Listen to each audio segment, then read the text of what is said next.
125 ਤੋਂ ਵੱਧ ਕਿਸਾਨਾਂ ਦੀ ਡੈਥ ਹੋ ਚੁੱਕੀ ਹੋਈ ਹੈ।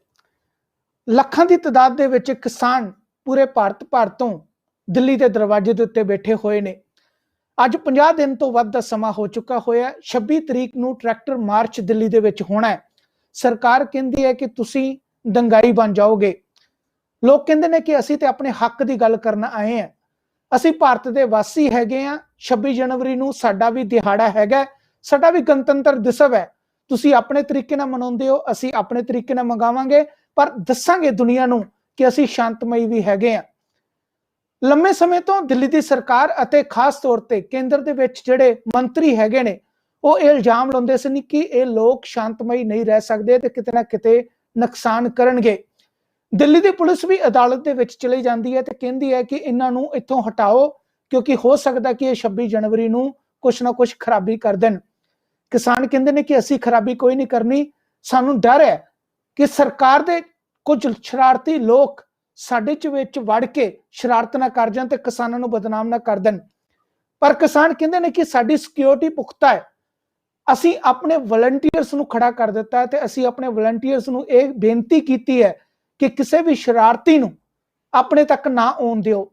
ਅਗਰ ਕੋਈ ਸ਼ਰਾਰਤ ਕਰਦਾ ਹੈ ਤਾਂ ਉਹਨੂੰ ਮਨਾ ਕਰੋ ਅਤੇ ਉਸ ਨੂੰ ਆਪਣੇ ਤੋਂ ਦੂਰ ਕਰ ਦਿਓ ਤਾਂ ਜੋ ਸਾਡੇ ਉੱਤੇ ਕੋਈ ਤੋਹਮਤ ਨਾ ਲੱਗੇ। ਕਹਿਣ ਤੋਂ ਭਾਵ ਕਿ ਇਤਿਹਾਸ ਦੇ ਵਿੱਚ ਇਹੋ ਜਿਹਾ ਪ੍ਰੋਟੈਸਟ ਨਾ ਭਾਰਤ ਦੇ ਵਿੱਚ ਹੋਇਆ ਤੇ ਨਾ ਹੋ ਸਕਦਾ ਹੈ। ਤੇ ਕਿਸਾਨਾਂ ਨੂੰ ਇਹ ਵੀ ਪਤਾ ਹੈ ਕਿ ਜੇ ਅੱਜ ਇਸ ਪ੍ਰੋਟੈਸਟ ਨੂੰ ਕਿਤੇ ਨਾ ਕਿਤੇ ਇਹੋ ਜਿਹੀ ਸਾਜ਼ਿਸ਼ ਕਰਕੇ ਖਤਮ ਕਰ ਦਿੱਤਾ ਤਾਂ ਦੁਬਾਰਾ ਕਿਸੇ ਦੀ ਹਿੰਮਤ ਨਹੀਂ ਪੈਣੀ ਅਤੇ ਕੋਈ ਵੀ ਇਹੋ ਜਿਹਾ ਪ੍ਰੋਟੈਸਟ ਨਹੀਂ ਕਰ ਸਕਦਾ। ਲੇਕਿਨ ਹੋਇਆ ਕੀ ਹੈ, ਜਦੋਂ ਕਿਸਾਨ ਜਥੇਬੰਦੀਆਂ ਕਹਿੰਦੀਆਂ ਨੇ ਕਿ ਅਸੀਂ 26 ਜਨਵਰੀ ਨੂੰ ਪ੍ਰੋਟੈਸਟ ਕਰਨਾ ਹੈ, ਤਾਂ ਅੱਜ ਦਿੱਲੀ ਦੇ ਵਿੱਚ ਸੂਰਜ ਢਲਦੇ ਸਾਰ ਹੀ ਇੱਕ ਇਹੋ ਜਿਹਾ ਕਾਰਨਾਮਾ ਹੁੰਦਾ ਹੈ ਜਿਹਦੇ ਚ ਵਲੰਟੀਅਰਸ ਜਿਹੜੇ ਨੇ ਕਿਸਾਨ ਲੀਡਰਾਂ ਕੋਲੋਂ ਇੱਕ ਬੰਦੇ ਨੂੰ ਫੜ ਕੇ ਲਿਆਉਂਦੇ ਨੇ ਅਤੇ ਜਦੋਂ ਉਸ ਤੋਂ ਪੁੱਛ ਪੜਤਾਲ ਕੀਤੀ ਜਾਂਦੀ ਹੈ ਤਾਂ ਉਹ ਦੱਸਦਾ ਹੈ ਕਿ ਉਹ ਕੋਈ ਇੱਕ ਹਥਿਆਰ ਵੀ ਹੈਗਾ ਤੇ ਲੰਮੇ ਸਮੇਂ ਤੋਂ ਇਸ ਕਿਸਾਨਾਂ ਦੇ ਵਿੱਚ ਬੈਠ ਕੇ ਕਿਸਾਨਾਂ ਦਾ ਲੰਗਰ ਖਾ ਕੇ ਕਿਸਾਨਾਂ ਦੇ ਨਾਲ ਸੌ ਕੇ ਉਹ ਜਸੂਸੀ ਕਰ ਰਿਹਾ ਸੀ। ਤੇ ਉਹ ਇਕੱਲਾ ਨਹੀਂ ਹੈਗਾ, ਉਹਦੇ ਨਾਲ 10 ਲੋਕ ਹੋਰ ਵੀ ਹੈਗੇ ਨੇ ਜਿਨ੍ਹਾਂ ਦੇ ਵਿੱਚ 2 ਲੜਕੀਆਂ ਵੀ ਨੇ। ਤੇ ਮੁੱਖ ਤੌਰ ਤੇ ਉਹਨਾਂ ਦਾ ਕਾਰਨ ਇਹ ਹੈਗਾ ਕਿ ਕਿਸੇ ਨਾ ਕਿਸੇ ਤਰੀਕੇ ਨਾਲ ਇਸ ਪੂਰੇ ਪ੍ਰੋਟੈਸਟ ਨੂੰ ਜਿਹੜਾ ਕਿ ਲੋਕ ਆਪਣੇ ਹੱਕਾਂ ਦੇ ਲਈ ਮੰਗ ਕਰ ਰਹੇ ਨੇ ਉਸ ਨੂੰ ਬਦਨਾਮ ਕਰਨਾ ਅਤੇ ਉਹਦੇ ਵਿੱਚ ਇਹੋ ਜਿਹੀ ਘਟਨਾ ਨੂੰ ਅੰਜਾਮ ਦੇਣਾ ਜਿਹਦੇ ਨਾਲ ਇਹਨਾਂ ਨੂੰ ਇੱਕ ਵਾਰੀ ਫੇਰ ਵੱਖਵਾਦੀ ਤੇ ਅੱਤਵਾਦੀ ਸਾਬਤ ਕੀਤਾ ਜਾ ਸਕੇ। ਲੇਕਿਨ ਇਹ ਨਹੀਂ ਹੈ ਕਿ ਸਿਰਫ ਵੱਖਵਾਦੀ ਅਤੇ ਅੱਤਵਾਦੀ ਤੱਕ ਹੀ ਇਹਨਾਂ ਦੇ ਉੱਤੇ ਤੋਹਮਤ ਲਾਉਣੀ ਹੈ। ਇਸ ਨੂੰ ਹੋਰ ਵੀ ਅੱਗੇ ਬਦਨਾਮ ਕਰਨ ਵਾਸਤੇ ਜਾਂ ਇਹਦੇ ਵਿੱਚ ਹੋਰ ਵੀ ਖੱਲਰ ਪਾਉਣ ਵਾਸਤੇ ਇੱਥੋਂ ਤੱਕ 4 ਲੀਡਰਾਂ ਦਾ ਵੀ ਚयन ਕਰ ਲਿੱਤਾ ਗਿਆ ਸੀ ਜਿਨ੍ਹਾਂ ਨੂੰ 26 ਜਨਵਰੀ ਤੱਕ ਗੋਲੀ ਮਾਰ ਕੇ ਹਲਾਕ ਕੀਤਾ ਜਾਣਾ ਸੀ ਤਾਂ ਜੋ ਇਹ ਲੱਗੇ ਕਿ ਇਹ ਲੋਕ ਜਿਹੜੇ ਆਪਸ ਦੇ ਵਿੱਚ ਸ਼ਾਂਤਮਈ ਰਹਿਣ ਦੀ ਗੱਲ ਕਰ ਰਹੇ ਨੇ ਜਾਂ ਜਿਹੜੇ ਕਹਿ ਰਹੇ ਨੇ ਕਿ ਹੁਣ ਹੰਨੇ ਜਾਂ ਬੰਨੇ ਦੀ ਗੱਲ ਕਰ ਲੈਣੀ ਚਾਹੀਦੀ ਹੈ, ਉਹਨਾਂ ਦੇ ਵਿੱਚ ਆਪਸੀ ਟਕਰਾਅ ਹੋ ਗਿਆ ਤੇ ਉਹਦੇ ਕਰਕੇ ਗੋਲੀ ਚੱਲ ਗਈ ਤੇ ਆਪਸ ਦੇ ਵਿੱਚ ਨੁਕਸਾਨ ਹੋ ਗਿਆ।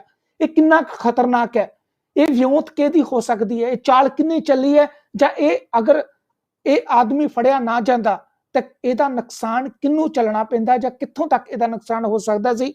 ਇਹਦੇ ਨਾਲ ਅਸੀਂ ਖਾਸ ਤੌਰ ਤੇ ਗੱਲ ਕਰਾਂਗੇ। ਖਾਸ ਤੌਰ ਤੇ ਅੱਜ ਜਿਹੜੀ ਗੱਲਬਾਤ ਕਰਾਂਗੇ ਉਹਦੇ ਲਈ ਅਸੀਂ ਕੈਨੇਡਾ ਤੋਂ ਇੱਕ ਉੱਗੇ ਪੱਤਰਕਾਰ ਵੀਰ ਵੀ ਹੈਗੇ ਨੇ। ਸਮੇਂ-ਸਮੇਂ ਦੇ ਉੱਤੇ ਖਾਸ ਤੌਰ ਤੇ ਉਹ ਵੱਖ-ਵੱਖ ਟੀਵੀ ਚੈਨਲਾਂ ਦੇ ਉੱਤੇ ਵੀ ਗੱਲਬਾਤ ਕਰਦੇ ਨੇ ਅਤੇ ਨਾਲ ਹੀ ਨਾਲ ਧਾਰਮਿਕ ਪੱਖੋਂ ਵੀ ਲੋਕਾਂ ਨੂੰ ਸਮੇਂ-ਸਮੇਂ ਦੇ ਉੱਤੇ ਗਾਈਡ ਕਰਦੇ ਨੇ ਅਤੇ ਗੁਰਬਾਣੀ ਦੇ ਵਿੱਚ ਜੋ ਕੁਝ ਦਰਜ ਹੈਗਾ ਉਸ ਬਾਰੇ ਦੱਸ ਕੇ ਲੋਕਾਂ ਨੂੰ ਆਪਣੀ ਜ਼ਿੰਦਗੀ ਜਿਹੜੀ ਹੈ ਹੋਰ ਸਹੀ ਕਰਨ ਦੀ ਕੋਸ਼ਿਸ਼ ਕਰਦੇ ਨੇ ਜਾਂ ਉਹਨਾਂ ਨੂੰ ਅਪਡੇਟ ਕਰਦੇ ਨੇ। ਮੇਰੇ ਨਾਲ ਖਾਸ ਤੌਰ ਤੇ ਇਸ ਵੇਲੇ ਕੈਨੇਡਾ ਤੋਂ ਸਰਦਾਰ ਸੋਹਨ ਸਿੰਘ ਖਾਲਸਾ ਜੀ ਜੁੜੇ ਹੋਏ ਨੇ। ਖਾਲਸਾ ਜੀ ਦਾ ਸਵਾਗਤ ਕਰਦੇ ਹਾਂ। ਖਾਲਸਾ ਜੀ ਬਹੁਤ ਬਹੁਤ ਧੰਨਵਾਦ। ਵਾਹਿਗੁਰੂ ਜੀ ਕਾ ਖਾਲਸਾ ਵਾਹਿਗੁਰੂ ਫਤਿਹ। ਮਨੀਸ਼ ਜੀ ਆਪ ਜੀ ਦਾ ਤੇ ਆਪ ਜੀ ਦੀ ਟੀਮ ਦਾ ਬਹੁਤ ਬਹੁਤ ਧੰਨਵਾਦ ਜੀ, ਜਿਨ੍ਹਾਂ ਨੇ ਅੱਜ ਪੱਖ ਦੇ ਮੁੱਦੇ ਤੇ ਗੱਲ ਕਰਨ ਲਈ ਦਾਸ ਨੂੰ ਨਿਯੋਤਾ ਦਿੱਤਾ ਤੇ ਜੁਆਇਨ ਕਰਵਾਇਆ। ਖਾਲਸਾ ਜੀ ਮੈਂ ਜ਼ਰੂਰ ਤੁਹਾਡੇ ਕੋ ਪੁੱਛਣਾ ਚਾਹਾਂਗਾ ਕਿ ਇਹ ਵਿਉਂਤ ਜਿਹੜੀ ਹੈ ਇਹ ਆਪਣੇ ਆਪ 'ਚ ਬੜੀ ਖਤਰਨਾਕ ਵਿਉਂਤ ਹੈਗੀ ਹੈ। ਕਿਸਾਨ ਲੀਡਰ ਜਿਹੜੇ ਨੇ ਲੰਮੇ ਸਮੇਂ ਤੋਂ ਇਹ ਕਹਿ ਰਹੇ ਸਨ ਕਿ ਕੁਛ ਨਾ ਕੁਛ ਇਸ ਤਰੀਕੇ ਦਾ ਵਾਪਰੇਗਾ ਜਿਹਦੇ ਨਾਲ ਇਹ ਲੋਕ ਇਸ ਸੰਘਰਸ਼ ਨੂੰ ਖਤਮ ਕਰਨ ਦੇ ਵਿੱਚ ਆਪਣੀ ਇੱਕ ਰੋਲ ਅਦਾ ਕਰਨਗੇ, ਇੱਕ ਭੂਮਿਕਾ ਨਿਭਾਉਣਗੇ। ਅੱਜ ਸਿੱਧੇ ਤੌਰ ਤੇ ਕਿਸਾਨ ਲੀਡਰਾਂ ਨੇ ਇੱਥੋਂ ਤੱਕ ਜਾ ਕੇ ਕਹਿ ਦਿੱਤਾ ਕਿ ਇਹ ਕਿਸੇ ਆਮ ਬੰਦੇ ਦਾ ਕਾਰਾ ਨਹੀਂ ਹੈਗਾ, ਇਹਦੇ ਪਿੱਛੇ ਏਜੰਸੀਆਂ ਨੇ, ਇਹਦੇ ਪਿੱਛੇ ਸਰਕਾਰਾਂ ਨੇ। ਤੁਹਾਨੂੰ ਪਹਿਲੀ ਨਜ਼ਰੇ ਜਦੋਂ ਇਹ ਖਬਰ ਤੁਹਾਡੇ ਸਾਹਮਣੇ ਆਉਂਦੀ ਹੈ ਤੁਹਾਨੂੰ ਕੀ ਲੱਗਦਾ ਹੈ? ਮਨੀਸ਼ ਜੀ, ਇਹ ਸ਼ੌਕਿੰਗ ਨਿਊਜ਼ ਹੈ ਜਿਹੜੀ ਪੂਰੇ ਵਰਲਡ ਵਿੱਚ ਫਲੈਸ਼ ਕਰ ਰਹੀ ਹੈ। ਜਿਹੜੀ ਤੁਸੀਂ ਗੱਲ ਕਹੀ ਹੈ ਇਹਦੇ 'ਚ ਕੋਈ ਸ਼ੱਕ ਨਹੀਂ ਹੈ ਕਿ ਸਰਕਾਰ ਪਹਿਲਾਂ ਵੀ ਇਹੋ ਜਿਹੇ ਕਾਰਨਾਮੇ ਭਾੜੇ ਦੇ ਗੁੰਡਿਆਂ ਤੋਂ ਕਰਵਾਉਂਦੀ ਰਹੀ ਹੈ। ਇਹ ਸਿੰਘੂ ਬਾਰਡਰ ਤੇ ਜਾਂ ਟਿਕਰੀ ਬਾਰਡਰ ਤੇ ਪਹਿਲੀ ਘਟਨਾ ਨਹੀਂ ਹੈ। ਕੱਲ ਵੀ ਅਜੇ ਕਿਸਾਨ ਲੀਡਰ ਸਰਦਾਰ ਬਲਦੂ ਸਿੰਘ ਦੀ ਕਾਰ ਦਾ ਸ਼ੀਸ਼ਾ ਪੁਲਿਸ ਨੇ ਤੋੜਿਆ।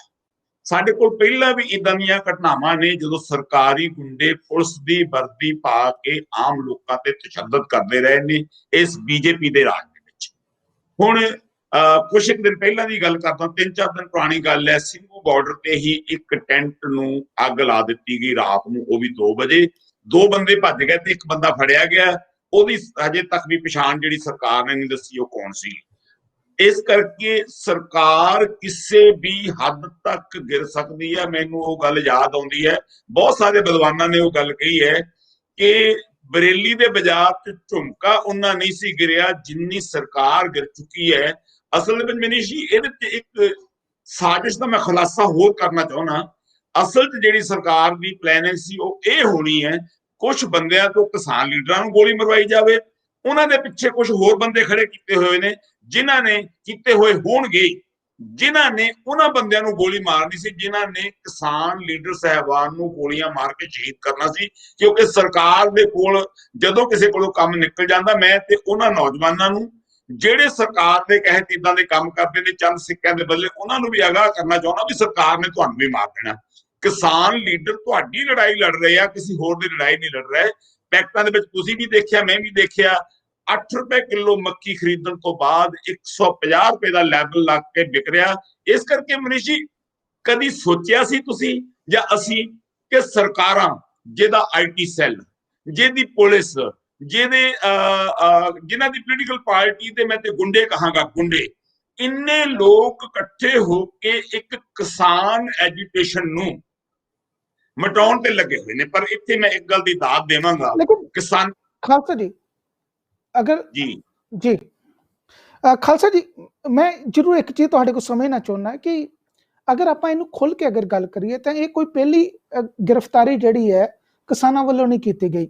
ਇਹ ਤੋਂ ਪਹਿਲਾਂ ਵੀ ਸਮੇਂ-ਸਮੇਂ ਦੇ ਉੱਤੇ ਹਰ ਰੋਜ਼ ਕਈ ਵਾਰੀ ਲੜਕੀਆਂ ਨੂੰ ਜਿਹੜਾ ਹੈ ਉਹ ਵੇਖਿਆ ਗਿਆ, ਜਿਹੜੇ ਉੱਥੋਂ ਜਿਹੜੇ ਨੌਜਵਾਨ ਪੰਜਾਬ ਤੋਂ ਗਏ ਨੇ ਉਹਨਾਂ ਨੂੰ ਵੱਖਰੇ ਤਰੀਕੇ ਨਾਲ ਜਿਹੜਾ ਵਰਗਲਾ ਕੇ ਉਹ ਕੁਝ ਇਹੋ ਜਿਹੇ ਵੀਡੀਓਜ਼ ਬਣਾਉਣਾ ਚਾਹੁੰਦੇ ਸੀ ਜਿਹਦੇ ਨਾਲ ਇਹ ਲੱਗ ਸਕੇ ਕਿ ਇਹਨਾਂ ਲੋਕਾਂ ਦਾ ਕੋਈ ਕਰੈਕਟਰ ਨਹੀਂ ਹੈਗਾ। ਲੋਕਾਂ ਨੇ, ਆਪਣੇ ਨੌਜਵਾਨਾਂ ਨੇ ਆਪਣੇ ਆਪ ਨੂੰ ਬੜੀ ਮੁਸ਼ਕਲ ਨਾਲ ਬਚਾਇਆ। ਉਸ ਤੋਂ ਬਾਅਦ ਕੁਝ ਨੌਜਵਾਨਾਂ ਦੀ ਵੀ ਉੱਥੇ ਗ੍ਰਿਫਤਾਰੀ ਹੋਈ ਜਿਨ੍ਹਾਂ ਨੇ ਇੱਥੋਂ ਤੱਕ ਕਹਿ ਦਿੱਤਾ ਕਿ ਸਾਨੂੰ ਪੁਲਿਸ ਨੇ ਹਾਇਰ ਕੀਤਾ ਸੀ ਜਸੂਸੀ ਕਰਨ ਵਾਸਤੇ। ਕੋਈ ਡਰੋਨ ਉਡਾਉਂਦਾ ਹੈ, ਕੋਈ ਅੰਦਰ ਜਾ ਕੇ ਵੀਡੀਓ ਬਣਾ ਰਿਹਾ, ਕੋਈ ਕੁਛ ਕਰ ਰਿਹਾ। ਲੇਕਿਨ ਅੱਜ ਤੱਕ ਜਿੰਨੇ ਵੀ ਲੋਕ ਪੁਲਿਸ ਨੂੰ ਹਵਾਲੇ ਕੀਤੇ ਗਏ ਸਨ, ਕਿਸੇ ਦਾ ਪਤਾ ਨਹੀਂ ਲੱਗਾ ਕਿ ਉਹਨੂੰ ਕਿੰਨੇ ਭੇਜਿਆ ਸੀ, ਕਿਉਂ ਭੇਜਿਆ ਸੀ, ਕੀ ਮਕਸਦ ਸੀ। ਤੁਹਾਨੂੰ ਕੀ ਲੱਗਦਾ ਕਿ ਇਹ ਆਪਣੇ ਆਪ 'ਚ ਸਭ ਤੋਂ ਵੱਡੀ ਖਬਰ ਹੈ ਕਿ 4 ਲੀਡਰਾਂ ਨੂੰ ਕਤਲ ਕਰਨਾ ਹੈ, ਸਾਜ਼ਿਸ਼ ਕਰਨੀ ਹੈ, ਗੋਲੀ ਚਲਾਉਣੀ ਹੈ? ਤੁਹਾਨੂੰ ਲੱਗਦਾ ਕਿ ਜੇ ਪਹਿਲੀ ਵਾਰ ਇਹ ਸਰਕਾਰ ਚੁੱਪ ਰਹੀ ਹੈ, ਪੁਲਿਸ ਚੁੱਪ ਰਹੀ ਹੈ, ਤੇ ਇਹਦੇ ਉੱਤੇ ਵੀ ਚੁੱਪ ਰਹੇਗੀ? ਮਨੀਸ਼ ਜੀ, ਮੈਂ ਇੱਥੇ ਇੱਕ ਗੱਲ ਇਹ 'ਚ ਹੋਰ ਜੋੜ ਦੇਵਾਂ। ਕੁਛ ਇੱਕ ਦਿਨ ਪਹਿਲਾਂ ਇੱਕ ਚਿੱਠੀ ਲੀਕ ਹੋਈ ਸੀ, ਜਿਸ ਚਿੱਠੀ ਦੇ ਵਿੱਚ ਇਹ ਸਾਫ਼ ਲਿਖਿਆ ਹੋਇਆ ਸੀਗਾ ਕਿ ਬੀਜੇਪੀ ਦੇ ਲੈਟਰ ਪੈਡ ਤੇ ਚਿੱਠੀ ਸੀ, ਉਹਨਾਂ ਦੇ ਮੇਰੇ ਖਿਆਲ ਜਨਰਲ ਸਕੱਤਰ ਦੇ ਸਾਈਨ ਵੀ ਸੀਗੇ ਕਿ ਵੀ ਜੇ ਕੋਈ ਵੀ ਬੀਜੇਪੀ ਦਾ ਵਰਕਰ ਕਿਸਾਨਾਂ ਤੇ ਹਮਲਾ ਕਰੇ, ਕਤਲ ਕਰੇ, ਉਹਦੇ ਤੇ ਕੋਈ ਪਰਚਾ ਦਰਜ ਨਹੀਂ ਹੋਵੇਗਾ। ਭਾਵ ਸਰਕਾਰ ਦੀ ਨੀਅਤ ਸਾਫ਼ ਨਹੀਂ ਹੈ। ਜਿਹੜਾ ਸਵਾਲ ਤੁਸੀਂ ਕੀਤਾ, 1 ਨਹੀਂ, 2 ਨਹੀਂ, 10 ਨਹੀਂ, 15 ਬਹੁਤ ਸਾਰੇ ਜਿਹੜੇ ਇਹੋ ਜਿਹੇ ਵਿਅਕਤੀ ਜਿਹੜੇ ਜਾਂ ਜਸੂਸੀ ਕਰਨ ਆਉਂਦੇ ਸੀ ਜਾਂ ਵੀਡੀਓ ਬਣਾਉਣ ਆਉਂਦੇ ਸੀ। ਲੜਕੀਆਂ ਦੀ ਗੱਲ ਤੁਸੀਂ ਕਰ ਹੀ ਦਿੱਤੀ ਹੈ ਕਿ ਕਿਸਾਨਾਂ ਨੂੰ ਕਿਰਦਾਰ ਤੋਂ ਡਿੱਗਣਾ, ਬਦਨਾਮ ਕਰਨਾ, ਇਹ ਸਾਰਾ ਕੁਝ ਫੜ ਹੋਣ ਦੇ ਬਾਵਜੂਦ ਵੀ ਇੱਕ ਵੀ ਇਨਵੈਸਟੀਗੇਸ਼ਨ, ਜਿੰਨੇ ਵੀ ਬੰਦੇ ਫੜੇ ਗਏ ਸਾਰੇ ਪੁਲਿਸ ਨੂੰ ਦਿੱਤੇ ਆ। ਪੁਲਿਸ ਦੀ ਇਨਵੈਸਟੀਗੇਸ਼ਨ ਤੋਂ ਸ਼ਰਮ ਦਾ ਘਾਟਾ ਇਹਨਾਂ ਨੂੰ, ਇੱਕ ਵੀ ਸੱਚਾਈ ਸਾਹਮਣੇ ਨਹੀਂ ਲਿਆਂਦੀ, ਆਪਣੀ ਗੱਲ ਤੋਂ ਮੁੱਕਰ ਜਾਂਦੇ ਨੇ। ਇੱਕ ਗੱਲ ਮੈਂ ਇੱਥੇ ਕਹਿਣੀ ਚਾਹੁੰਦਾ ਕਿ ਇਹ ਹਿਸਟਰੀ ਬਣ ਰਹੀ ਹੈ। ਹਿਸਟਰੀ ਉਹ ਬਣ ਰਹੀ ਹੈ ਕਿ ਦੁਨੀਆ ਦਾ ਸਭ ਤੋਂ ਵੱਧ ਗਾਲਾਂ ਖਾਣ ਵਾਲਾ ਪ੍ਰਧਾਨ ਮੰਤਰੀ ਮੋਦੀ ਬਣ ਚੁੱਕਿਆ। ਔਰ ਦੂਜੀ, ਇੱਥੇ ਇੱਕ ਮੈਂ ਕਾਲ ਵੀ ਦੇਣੀ ਚਾਹੁੰਦਾ 1 ਮਿੰਟ ਲਈ, ਕਿਉਂਕਿ ਮੈਂ ਸਬਜੈਕਟ ਤੋਂ ਹਟਣ ਲੱਗਿਆ, ਮੈਂ ਤੁਹਾਡੀ ਗੱਲ ਦਾ ਜਵਾਬ ਦੇਵਾਂਗਾ। ਉਹ ਇਹ ਹੈ ਕਿ ਇਹ ਭਾਰਤ ਦੀ ਆਖਰੀ ਲੜਾਈ ਹੈ ਜਿਹੜੀ ਪੰਜਾਬ ਦੇ ਕਿਸਾਨਾਂ ਨੇ ਚੁੱਕੀ ਹੈ ਤੇ ਪੂਰੇ ਵਰਲਡ ਦੇ ਵਿੱਚ ਫੈਲੀ ਹੈ। ਜਿੱਥੇ ਇਹ ਕਹਿੰਦੇ ਸੀ ਕੱਲਾ ਪੰਜਾਬ ਦਾ ਕਿਸਾਨ ਹੈ, ਹਰਿਆਣੇ ਵਾਲੇ ਆ ਗਏ, ਕਹਿੰਦੇ ਹੁਣ ਤੇ ਪੰਜਾਬ ਤੇ ਹਰਿਆਣੇ ਦੇ ਯੂਪੀ ਵਾਲੇ ਆ ਗਏ, ਕਹਿੰਦੇ ਹੁਣ ਯੂਪੀ ਦਾ ਗਿਆ ਰਾਜਸਥਾਨ ਵਾਲੇ ਆ ਗਏ, ਕਹਿੰਦੇ ਹੁਣ ਰਾਜਸਥਾਨ ਹੈ ਉੱਥੋਂ ਫਿਰ ਉੱਠ ਕੇ ਜਿਹੜੇ ਨੇ ਉੱਤਰਾਖੰਡ ਵਾਲੇ ਆ ਗਏ, ਕਹਿੰਦੇ ਇਹ ਤੇ ਇੰਨੇ ਕੀ ਆ ਜੀ ਨਾਰਥ ਇੰਡੀਆ ਵਾਲੇ ਆ, ਬੰਬੇ ਤੋਂ ਮਹਾਰਾਸ਼ਟਰ ਤੋਂ ਆ ਗਏ, ਗੁਜਰਾਤ ਜਿਹਨੂੰ ਮਾਡਲ ਬਣਾ ਕੇ ਪੇਸ਼ ਕਰਦੇ ਸੀ ਗੁਜਰਾਤ ਦੇ ਕਿਸਾਨ ਆ ਗਏ, ਮੱਧ ਪ੍ਰਦੇਸ਼ ਦੇ ਕਿਸਾਨ ਆ ਗਏ, ਮਹਾਰਾਸ਼ਟਰ ਦੇ ਕਿਸਾਨ ਆ ਗਏ, ਕੇਰਲ ਦੇ ਕਿਸਾਨ 20 ਟਨ ਅਨਾਨਾਸ ਭੇਜ ਦਿੰਦੇ ਨੇ। ਔਰ ਮੈਂ ਇੱਕ ਗੱਲ ਹੋਰ ਕਹਿ ਦਵਾਂ, ਪੰਜਾਬ ਦਾ ਨਹੀਂ ਭਾਰਤ ਦੇ ਕਿਸਾਨ ਦਾ ਖੂਨ ਇੰਨਾ ਨਿਚੋੜਿਆ ਜਾ ਚੁੱਕਾ ਆ, ਮੈਂ ਵੀਡੀਓ ਪੇਸ਼ ਕਰ ਸਕਦਾ। ਕਿਸਾਨ ਕਹਿੰਦੇ ਨੇ ਅਸੀਂ ਦਿੱਲੀ ਤੇ ਆਉਣਾ ਚਾਹੁੰਦੇ, ਪਰ ਸਰਕਾਰ ਨੇ ਸਾਡੇ ਪੱਲੇ ਦਿੱਲੀ ਆਉਣ ਤੱਕ ਦੇ ਕਿਰਾਏ ਤੱਕ ਦੇ ਪੈਸੇ ਨਹੀਂ ਛੱਡੇ। ਹੁਣ ਮੈਂ ਤੁਹਾਡੀ ਗੱਲ ਦਾ ਜਵਾਬ ਦੇਵਾਂ, ਸਰਕਾਰ ਕੁਝ ਵੀ ਕਰ ਸਕਦੀ ਹੈ। ਅਰਨਬ ਗੋਸਵਾਮੀ ਦੀ ਚੈਟ ਲੀਕ ਹੋਣ ਤੋਂ ਬਾਅਦ ਜਿਹੜੇ ਪੁਲਵਾਮਾ ਵਰਗਾ ਹਮਲਾ ਕਰਵਾ ਕੇ ਆਪਣੇ ਜਵਾਨਾਂ ਦੀਆਂ ਲਾਸ਼ਾਂ ਤੇ ਸਰਕਾਰ ਬਣਾਉਂਦੇ ਨੇ, ਉਹਨਾਂ ਲਈ ਫਿਰ ਕਿਸਾਨ ਕੀ ਚੀਜ਼ ਹੈ? ਇਹਨਾਂ ਨੂੰ ਕਿਸਾਨਾਂ ਦੇ ਆਤੰਕਵਾਦੀ ਹੋਣਾ ਦਿਸ ਜਾਂਦਾ, ਕਿਸਾਨਾਂ ਦੀ ਫੰਡਿੰਗ ਦਿਸ ਜਾਂਦੀ ਹੈ, ਕਿ ਪਾਕਿਸਤਾਨ ਤੋਂ ਪੈਸਾ ਆਉਂਦਾ ਦਿਸ ਜਾਂਦਾ, ਲੇਕਿਨ ਅਰੁਣਾਚਲ ਪ੍ਰਦੇਸ਼ ਦੇ ਅੰਦਰ ਚੀਨ ਆ ਕੇ ਜਿਹੜਾ ਆਪਣਾ 100 ਘਰ ਬਣਾ ਲੈਂਦਾ ਸਾਲ 1.5 ਸਾਲ ਦੇ ਅੰਦਰ, ਉਹ ਨਹੀਂ ਦਿਸਦਾ। ਇਹਨਾਂ ਨੂੰ ਕੰਟਰੀ ਨਾਲ ਕੋਈ ਮਤਲਬ ਨਹੀਂ, ਇਹ ਤੇ ਸਿਰਫ ਸਰਮਾਏਦਾਰਾਂ ਦੇ ਜਿਹੜੇ ਨੇ ਪਿੱਠੂ ਬਣ ਕੇ ਰਹਿ ਗਏ ਨੇ, ਕਾਰਪੋਰੇਟ ਘਰਾਣਿਆਂ ਨੂੰ ਫਾਇਦਾ ਦੇਣ ਦੇ ਲਈ। ਇਹ ਇੱਕ ਨਹੀਂ ਦੋ ਨਹੀਂ। ਖਾਲਸਾ ਜੀ ਅਗਰ ਜੀ ਮੇਰੀ ਗੱਲ ਨੂੰ ਧਿਆਨ ਨਾਲ ਤੁਸੀਂ ਸੁਣਨ ਦੀ ਕੋਸ਼ਿਸ਼ ਕਰੋ ਤੇ ਆਮ ਲੋਕੀ ਜਿਹੜੇ ਆਮ ਲੇਮੈਨ ਆਦਮੀ ਹੈਗਾ ਉਹ ਸਿੱਧੇ ਤੌਰ ਤੇ ਕਹੇਗਾ ਕਿ ਸਰਕਾਰ ਨੂੰ ਇਹ ਕਰਨ ਦੀ ਕੀ ਲੋੜ ਹੈਗੀ ਹੈ? ਸਰਕਾਰ ਕੋ ਡੰਡਾ ਹੈ, ਸਰਕਾਰ ਕੋ ਪੁਲਿਸ ਹੈ, ਉਹ ਜਦੋਂ ਚਾਹੇ ਉਹ ਉੱਥੇ ਜਾ ਕੇ ਆਪਣੇ ਵੱਲੋਂ ਜਿਹੜਾ ਡੰਡਾ ਪਰੇਡ ਕਰੇਗੀ ਤੇ ਸਾਰਿਆਂ ਨੂੰ ਭਜਾ ਸਕਦੀ ਹੈ। ਪਰ ਇਹ ਸਮਝਣ ਦੀ ਲੋੜ ਹੈ ਕਿ ਹੁਣ ਜਦੋਂ ਐਡੀ ਵੱਡੀ ਤਾਦਾਦ ਦੇ ਵਿੱਚ ਕਿਸਾਨ ਉੱਥੇ ਪਹੁੰਚ ਚੁੱਕੇ ਹੋਏ ਨੇ, ਇਹਨਾਂ ਦੇ ਕੋਲ ਜਾ ਕੇ ਕੋਈ ਔਖੀ ਗੱਲ ਵੀ ਕਰਨੀ ਜਿਹੜੀ ਉਹ ਖਤਰੇ ਤੋਂ ਖਾਲੀ ਨਹੀਂ ਹੈਗੀ, ਕਿਉਂਕਿ ਕਿਸਾਨ ਕਹਿੰਦੇ ਨੇ ਕਿ ਅਸੀਂ ਸ਼ਾਂਤਮਈ ਹੈ, ਸੁਪਰੀਮ ਕੋਰਟ ਕਹਿੰਦੇ ਨੇ ਕਿ ਇਹ ਸ਼ਾਂਤਮਈ ਹੈਗੇ ਨੇ, ਇਹਨਾਂ ਨੂੰ ਛੇੜਨ ਦੀ ਲੋੜ ਨਹੀਂ ਹੈ। ਸੁਪਰੀਮ ਕੋਰਟ ਜਿਹੜੀ ਹੈ ਕਾਨੂੰਨਾਂ ਦੇ ਉੱਤੇ ਰੋਕ ਲਾ ਦਿੰਦੀ ਹੈ, ਕਮੇਟੀ ਬਣਾ ਦਿੰਦੀ ਹੈ। ਪਰ ਜਿਹੜੀ ਅੱਜ ਕੱਲ ਸਾਹਮਣੇ ਆਈ ਹੈ, ਜਿਹੜੇ ਹੁਣ ਆਪਾਂ ਕਹਿ ਸਕਦੇ ਕਿ ਇਹੋ ਜਿਹੇ ਲੋਕ ਨੇ ਜਿਹੜੇ ਹਮੇਸ਼ਾ ਬੀਜੇਪੀ ਨੂੰ ਸਪੋਰਟ ਕਰਦੇ ਨੇ ਜਾਂ ਹਮੇਸ਼ਾ ਬੀਜੇਪੀ ਦੇ ਹੱਕ ਦੇ ਵਿੱਚ ਖੜਦੇ ਨੇ, ਜਦੋਂ ਉਹਨਾਂ ਦੇ ਕੰਨ ਦੇ ਵਿੱਚ ਇਹ ਗੱਲ ਪਵੇਗੀ ਕਿ ਦੇਖੋ ਜੀ ਆ ਇਸ ਤਰੀਕੇ ਨਾਲ ਬੰਦਾ ਉੱਤੇ ਸਾਜ਼ਿਸ਼ ਕਰਨ ਗਿਆ, ਉਹ ਕੀ ਉਹ ਸਮਝਣਗੇ ਜਾਂ ਅਜੇ ਵੀ ਉਹ ਕਹਿਣਗੇ ਕਿ ਨਹੀਂ ਇਹ ਬਣੀ ਬਣਾਈ ਗੱਲ ਹੈ, ਇਹਨਾਂ ਨੇ ਆਪਣੇ ਵੱਲੋਂ ਕੋਈ ਆਪਣਾ ਬੰਦਾ ਪੇਸ਼ ਕਰ ਦਿੱਤਾ ਹੈ ਤੇ ਸਰਕਾਰ ਦੇ ਉੱਤੇ ਤੁਹਮਤਾਂ ਲਾਈਆਂ ਜਾ ਰਹੀਆਂ ਨੇ, ਜਾਂ ਹੋ ਸਕਦਾ ਕਿ ਕਾਂਗਰਸ ਦਾ ਕੋਈ ਬੰਦਾ ਹੋਵੇ? ਦੇਖੋ ਇਹ ਇਨਵੈਸਟੀਗੇਸ਼ਨ ਜਿਹੜੀ ਹੈ, ਜੇ ਤੁਸੀਂ ਇਹ ਕਹੋ ਵੀ ਚੋਰਾਂ ਦਾ ਕੇਸ ਚੋਰਾਂ ਨੂੰ ਦੇ ਦਿਓ, ਡਾਕੂਆਂ ਦਾ ਕੇਸ ਡਾਕੂਆਂ ਨੂੰ ਦੇ ਦਿਓ, ਇਨਵੈਸਟੀਗੇਸ਼ਨ ਨਹੀਂ ਹੋ ਸਕਦੀ। ਜਿੱਥੇ ਸੁਪਰੀਮ ਕੋਰਟ ਬੇਬਸ ਆ, ਜਿੱਥੇ ਸੀਬੀਆਈ ਦੇ ਕਸਟਡੀ ਦੇ ਵਿੱਚੋਂ ਸੋਨਾ ਚੋਰੀ ਹੋ ਸਕਦਾ, ਜਿੱਥੇ ਫਾਈਲਾਂ ਗਾਇਬ ਹੁੰਦੀਆਂ ਨੇ, ਬੰਦਾ ਗਾਇਬ ਕਰਨਾ ਜਾਂ ਬੰਦੇ ਤੋਂ ਮੁੱਕਰਨਾ ਇਹ ਤਾਂ ਸਧਾਰਨ ਜੀ ਗੱਲ ਆ। ਜਿਹੜੇ ਅੰਧ ਭਗਤ ਨੇ ਉਹ ਇਸ ਗੱਲ ਨੂੰ ਨਹੀਂ ਮੰਨਣਗੇ, ਕਿਉਂਕਿ ਉਹਨਾਂ ਦੇ ਦਿਮਾਗਾਂ ਦੇ ਵਿੱਚ ਗੋਬਰ ਭਰਿਆ ਹੋਇਆ। ਅੱਜ ਇਹ ਬਹੁਤ ਹੀ ਇੱਕ ਸਨਸਨੀਖੇਜ਼ ਖੁਲਾਸਾ ਹੋਇਆ ਤੇ ਸਾਡੇ ਹੀਰਿਆਂ ਵਰਗੇ ਕਿਸਾਨ ਯੋਧੇ ਜਿਹੜੇ ਅੱਜ ਤੱਕ ਵੀ ਸ਼ਾਂਤਮਈ ਨੇ, ਆਉਣ ਵਾਲੇ ਸਮੇਂ 'ਚ ਵੀ ਸ਼ਾਂਤਮਈ ਰਹਿਣਗੇ, ਲੇਕਿਨ ਹੱਕ ਲੈ ਤੋਂ ਬਗੈਰ ਆਪਣੀ ਗੱਲ ਤੋਂ ਨਹੀਂ ਹਟਣਗੇ। ਜਿਹੜੀ ਗੱਲ ਤੁਸੀਂ ਕਹੀ ਆ ਬਿਲਕੁਲ ਅੰਧ ਭਗਤ ਮੰਨਣ ਨੂੰ ਤਿਆਰ ਨਹੀਂ ਹੋਣਗੇ, ਉਹ ਤੇ ਕਹਿਣਗੇ ਕਿਸਾਨਾਂ ਨੇ ਸਾਜ਼ਿਸ਼ ਕੀਤੀ ਆ। 5-7 ਜਾਂ 10% ਉਹਨਾਂ ਨੇ ਇਹੋ ਜਿਹੇ ਅੰਧ ਭਗਤ ਪੈਦਾ ਕਰ ਲਏ ਨੇ ਜਿਨ੍ਹਾਂ ਨੂੰ ਦਿਸਦਾ ਕੁਝ ਨਹੀਂ, ਨਾ ਜਿਨ੍ਹਾਂ ਨੂੰ ਆਰਥਿਕਤਾ ਨਾਲ ਮਤਲਬ ਹੈ, ਨਾ ਜਿਨ੍ਹਾਂ ਨੂੰ ਕਿਸਾਨੀ ਨਾਲ ਮਤਲਬ ਹੈ, ਨਾ ਜਿਨ੍ਹਾਂ ਨੂੰ ਇੰਡਸਟਰੀ ਨਾਲ ਮਤਲਬ ਹੈ। ਉਹਨਾਂ ਲਈ ਮੈਂ ਉਹਨਾਂ ਲੋਕਾਂ ਨੂੰ ਜਾਣਦਾ ਜਿਹੜੇ ਮੋਦੀ ਨੂੰ ਕਹਿੰਦੇ ਨੇ ਤੇ ਰਾਮਚੰਦਰ ਜੀ ਦਾ ਅਵਤਾਰ ਆਇਆ। ਇਸ ਕਰਕੇ ਤੁਸੀਂ ਜਿਹੜਾ ਸਵਾਲ ਕੀਤਾ, 10% ਲੋਕ ਵੱਧ ਤੋਂ ਵੱਧ ਪੂਰੇ ਭਾਰਤ ਦੇ ਅੰਦਰ ਜਿਹੜੀ ਇੱਕ ਗੁੰਡਾ ਫੋਰਸ ਹੈ, ਜਿਹਨੂੰ RSS ਕਹਿੰਦੇ ਆ, ਬਜਰੰਗ ਦਲ ਕਹਿੰਦੇ ਆ, ਇਹ ਗੁੰਡਾ ਫੋਰਸ 5-7-10% ਤੋਂ ਵੱਧ ਕਿਸੇ ਇੰਨਾ ਆਪਾਂ ਨਹੀਂ ਕਰਦੇ ਕਿ ਕਿਸੇ ਵੀ ਕਮਿਊਨਿਟੀ ਦੇ ਉੱਤੇ ਆਪਾਂ ਇਲਜ਼ਾਮ ਨਹੀਂ ਲਾਉਂਦੇ, ਕਿਉਂਕਿ ਦੇਖੋ 1-ਅੱਧਾ% ਤੁਸੀਂ 10% ਕਹਿੰਦੇ ਹੋ, ਬਹੁਤ ਜ਼ਿਆਦਾ ਕਹਿ ਰਹੇ ਹੋ। ਮੇਰੇ ਸਾਹਮਣੇ 1% ਤੋਂ ਵੀ ਘੱਟ ਲੋਕ ਹੋਣਗੇ ਜਿਹੜੇ ਆਪਣੇ ਆਪ 'ਚ ਕਦੀ ਵੀ ਨਹੀਂ ਸੋਚਦੇ, ਸੁਣੀ ਸੁਣਾਈ ਨੂੰ ਗੱਲ ਨੂੰ ਲੈ ਕੇ ਅੱਗੇ ਚਲੇ ਜਾਂਦੇ ਨੇ। ਪਰ ਜਿਹੜੀ ਕਿਸਾਨਾਂ ਦਾ ਆਰਗੂਮੈਂਟ ਹੈ, ਦੇਖੋ ਕਿਸਾਨ ਸਿਰਫ ਆਪਣੀ MSP ਕਰਕੇ ਨਹੀਂ ਬੈਠਾ, ਉਹਨੇ ਐਕਸਪਲੇਨ ਕਰਨ ਦੀ ਕੋਸ਼ਿਸ਼ ਕੀਤੀ ਹੈ ਕਿ ਦੇਖੋ ਅਸੀਂ ਤੁਹਾਡੇ ਹੱਕਾਂ ਦੀ ਵੀ ਰਾਖੀ ਕਰਦੇ ਪਏ ਹਾਂ। ਜੇ ਸਾਨੂੰ ਅੱਜ ਮਾਰ ਦਿੱਤਾ ਗਿਆ ਤੇ ਪ੍ਰਾਈਵੇਟ ਘਰਾਣੇ ਨੇ ਤੁਹਾਡੀਆਂ ਵੀ ਜਿਹੜੀਆਂ ਰਸੋਈ 'ਚ ਚੀਜ਼ਾਂ ਹੁੰਦੀਆਂ ਨੇ ਉਹਦਾ ਰੇਟ 10 ਗੁਣਾ 20 ਗੁਣਾ ਕਰ ਦੇਣਾ। ਅਸੀਂ ਇਕੱਲੇ ਨਹੀਂ ਮਰਨਾ, ਤੁਸੀਂ ਵੀ ਮਰਨਾ ਹੈ। ਲੋਕ ਇਸ ਨੂੰ ਸਮਝ ਵੀ ਰਹੇ ਨੇ। ਦਿੱਲੀ ਦੇ ਵਿੱਚ ਲੋਕੀ ਕੋਈ ਚਾਹ ਦਾ ਲੰਗਰ ਲਾ ਰਿਹਾ, ਕੋਈ ਹੋਰ ਲੰਗਰ ਲਾ ਰਿਹਾ, ਕੋਈ ਰਸ ਲੈ ਕੇ ਆ ਰਿਹਾ, ਕੋਈ ਫਰੂਟ ਲੈ ਕੇ ਆ ਰਿਹਾ, ਕੋਈ ਦੁੱਧ ਲੈ ਕੇ ਆ ਰਿਹਾ, ਆਪਣੇ ਆਪਣੇ ਤਰੀਕੇ ਨਾਲ ਸੇਵਾਵਾਂ ਕੀਤੀਆਂ ਜਾ ਰਹੀਆਂ ਨੇ। ਪਰ ਸਰਕਾਰ ਕੀ ਇਹੋ ਜਿਹੀ ਮਜਬੂਰੀ ਬਣ ਚੁੱਕੀ ਹੋਈ ਹੈ ਸਰਕਾਰ ਦੀ ਕਿ ਉਹਨੂੰ ਇਹੋ ਜਿਹੇ ਹੱਥ ਕੰਡੇ ਅਪਣਾਉਣੇ ਪੈ ਰਹੇ ਨੇ। ਭਾਵੇਂ ਸਰਕਾਰ ਨਹੀਂ ਅਪਣਾ ਰਹੀ, ਆਪਾਂ ਕਹਿ ਸਕਦੇ ਕੇਂਦਰ ਦੀ ਸ਼ਰਾਰਤ ਨਹੀਂ ਹੈਗੀ, ਪਰ ਕਿਸੇ ਨਾ ਕਿਸੇ ਦੀ ਸ਼ਰਾਰਤ ਹੈ। ਹੋ ਸਕਦਾ ਹਰਿਆਣੇ ਵਾਲਿਆਂ ਦੀ ਸ਼ਰਾਰਤ ਹੋਵੇ, ਹੋ ਸਕਦਾ यूपी वालियां ਦੀ शरारत ਹੋਵੇ, पर ਇਹ ਆਪਣੇ ਆਪ 'ਚ शरारत करके करना की ਚਾਹੁੰਦੇ ਨੇ? ਮਨੀਸ਼ ਜੀ, ਨਾ ਤੇ ਹਰਿਆਣੇ ਨੂੰ ਇਹੋ ਜੀ ਸ਼ਰਾਰਤ ਕਰਨ ਦੀ ਲੋੜ ਹੈ, ਨਾ ਯੂਪੀ ਵਾਲਿਆਂ ਨੂੰ ਇਹੋ ਜੀ ਸ਼ਰਾਰਤ ਕਰਨ ਦੀ ਲੋੜ ਹੈ। ਸਰਕਾਰ ਸਿੱਧੇ ਤੌਰ ਤੇ ਇਲਜ਼ਾਮ ਆਪਣੇ ਸਿਰ ਨਹੀਂ ਲੈਣਾ ਚਾਹੁੰਦੀ। ਸਰਕਾਰ ਪਹਾੜੇ ਦੇ ਗੁੰਡਿਆਂ ਤੇ ਇਹੋ ਜਿਹਾ ਕੰਮ ਕਰਵਾ ਕੇ ਆ ਜਿਹੜਾ ਇਸ ਅੰਦੋਲਨ ਨੂੰ ਤਾਰ ਪਿੰਡੋ ਕਰਨਾ ਚਾਹੁੰਦੀ ਹੈ। ਇੱਕ ਗੱਲ ਤੁਸੀਂ ਜਿਹੜੀ ਹੁਣੇ ਉਠਾਈ ਹੈ ਉਹ ਬਹੁਤ ਅਹਿਮ ਹੈ। ਉਹ ਗੱਲ ਇਹ ਹੈ ਕਿ ਜਦੋਂ ਪੂਰੀ ਫਸਲ ਨੂੰ ਭਾਰਤ ਦੀ ਨੂੰ ਖਰੀਦਣ ਵਾਲਾ ਇੱਕ ਵਿਅਕਤੀ ਹੋਵੇਗਾ, ਵੇਚਣ ਵਾਲਾ ਇੱਕ ਵਿਅਕਤੀ ਹੋਵੇਗਾ, ਉਸ ਤੋਂ ਬਗੈਰ ਕਿਸੇ ਨੂੰ ਵੇਚੀ ਨਹੀਂ ਜਾ ਸਕਦੀ। ਉਹ ਕੌਡੀਆਂ ਦੇ ਭਾਅ ਖਰੀਦੇਗਾ।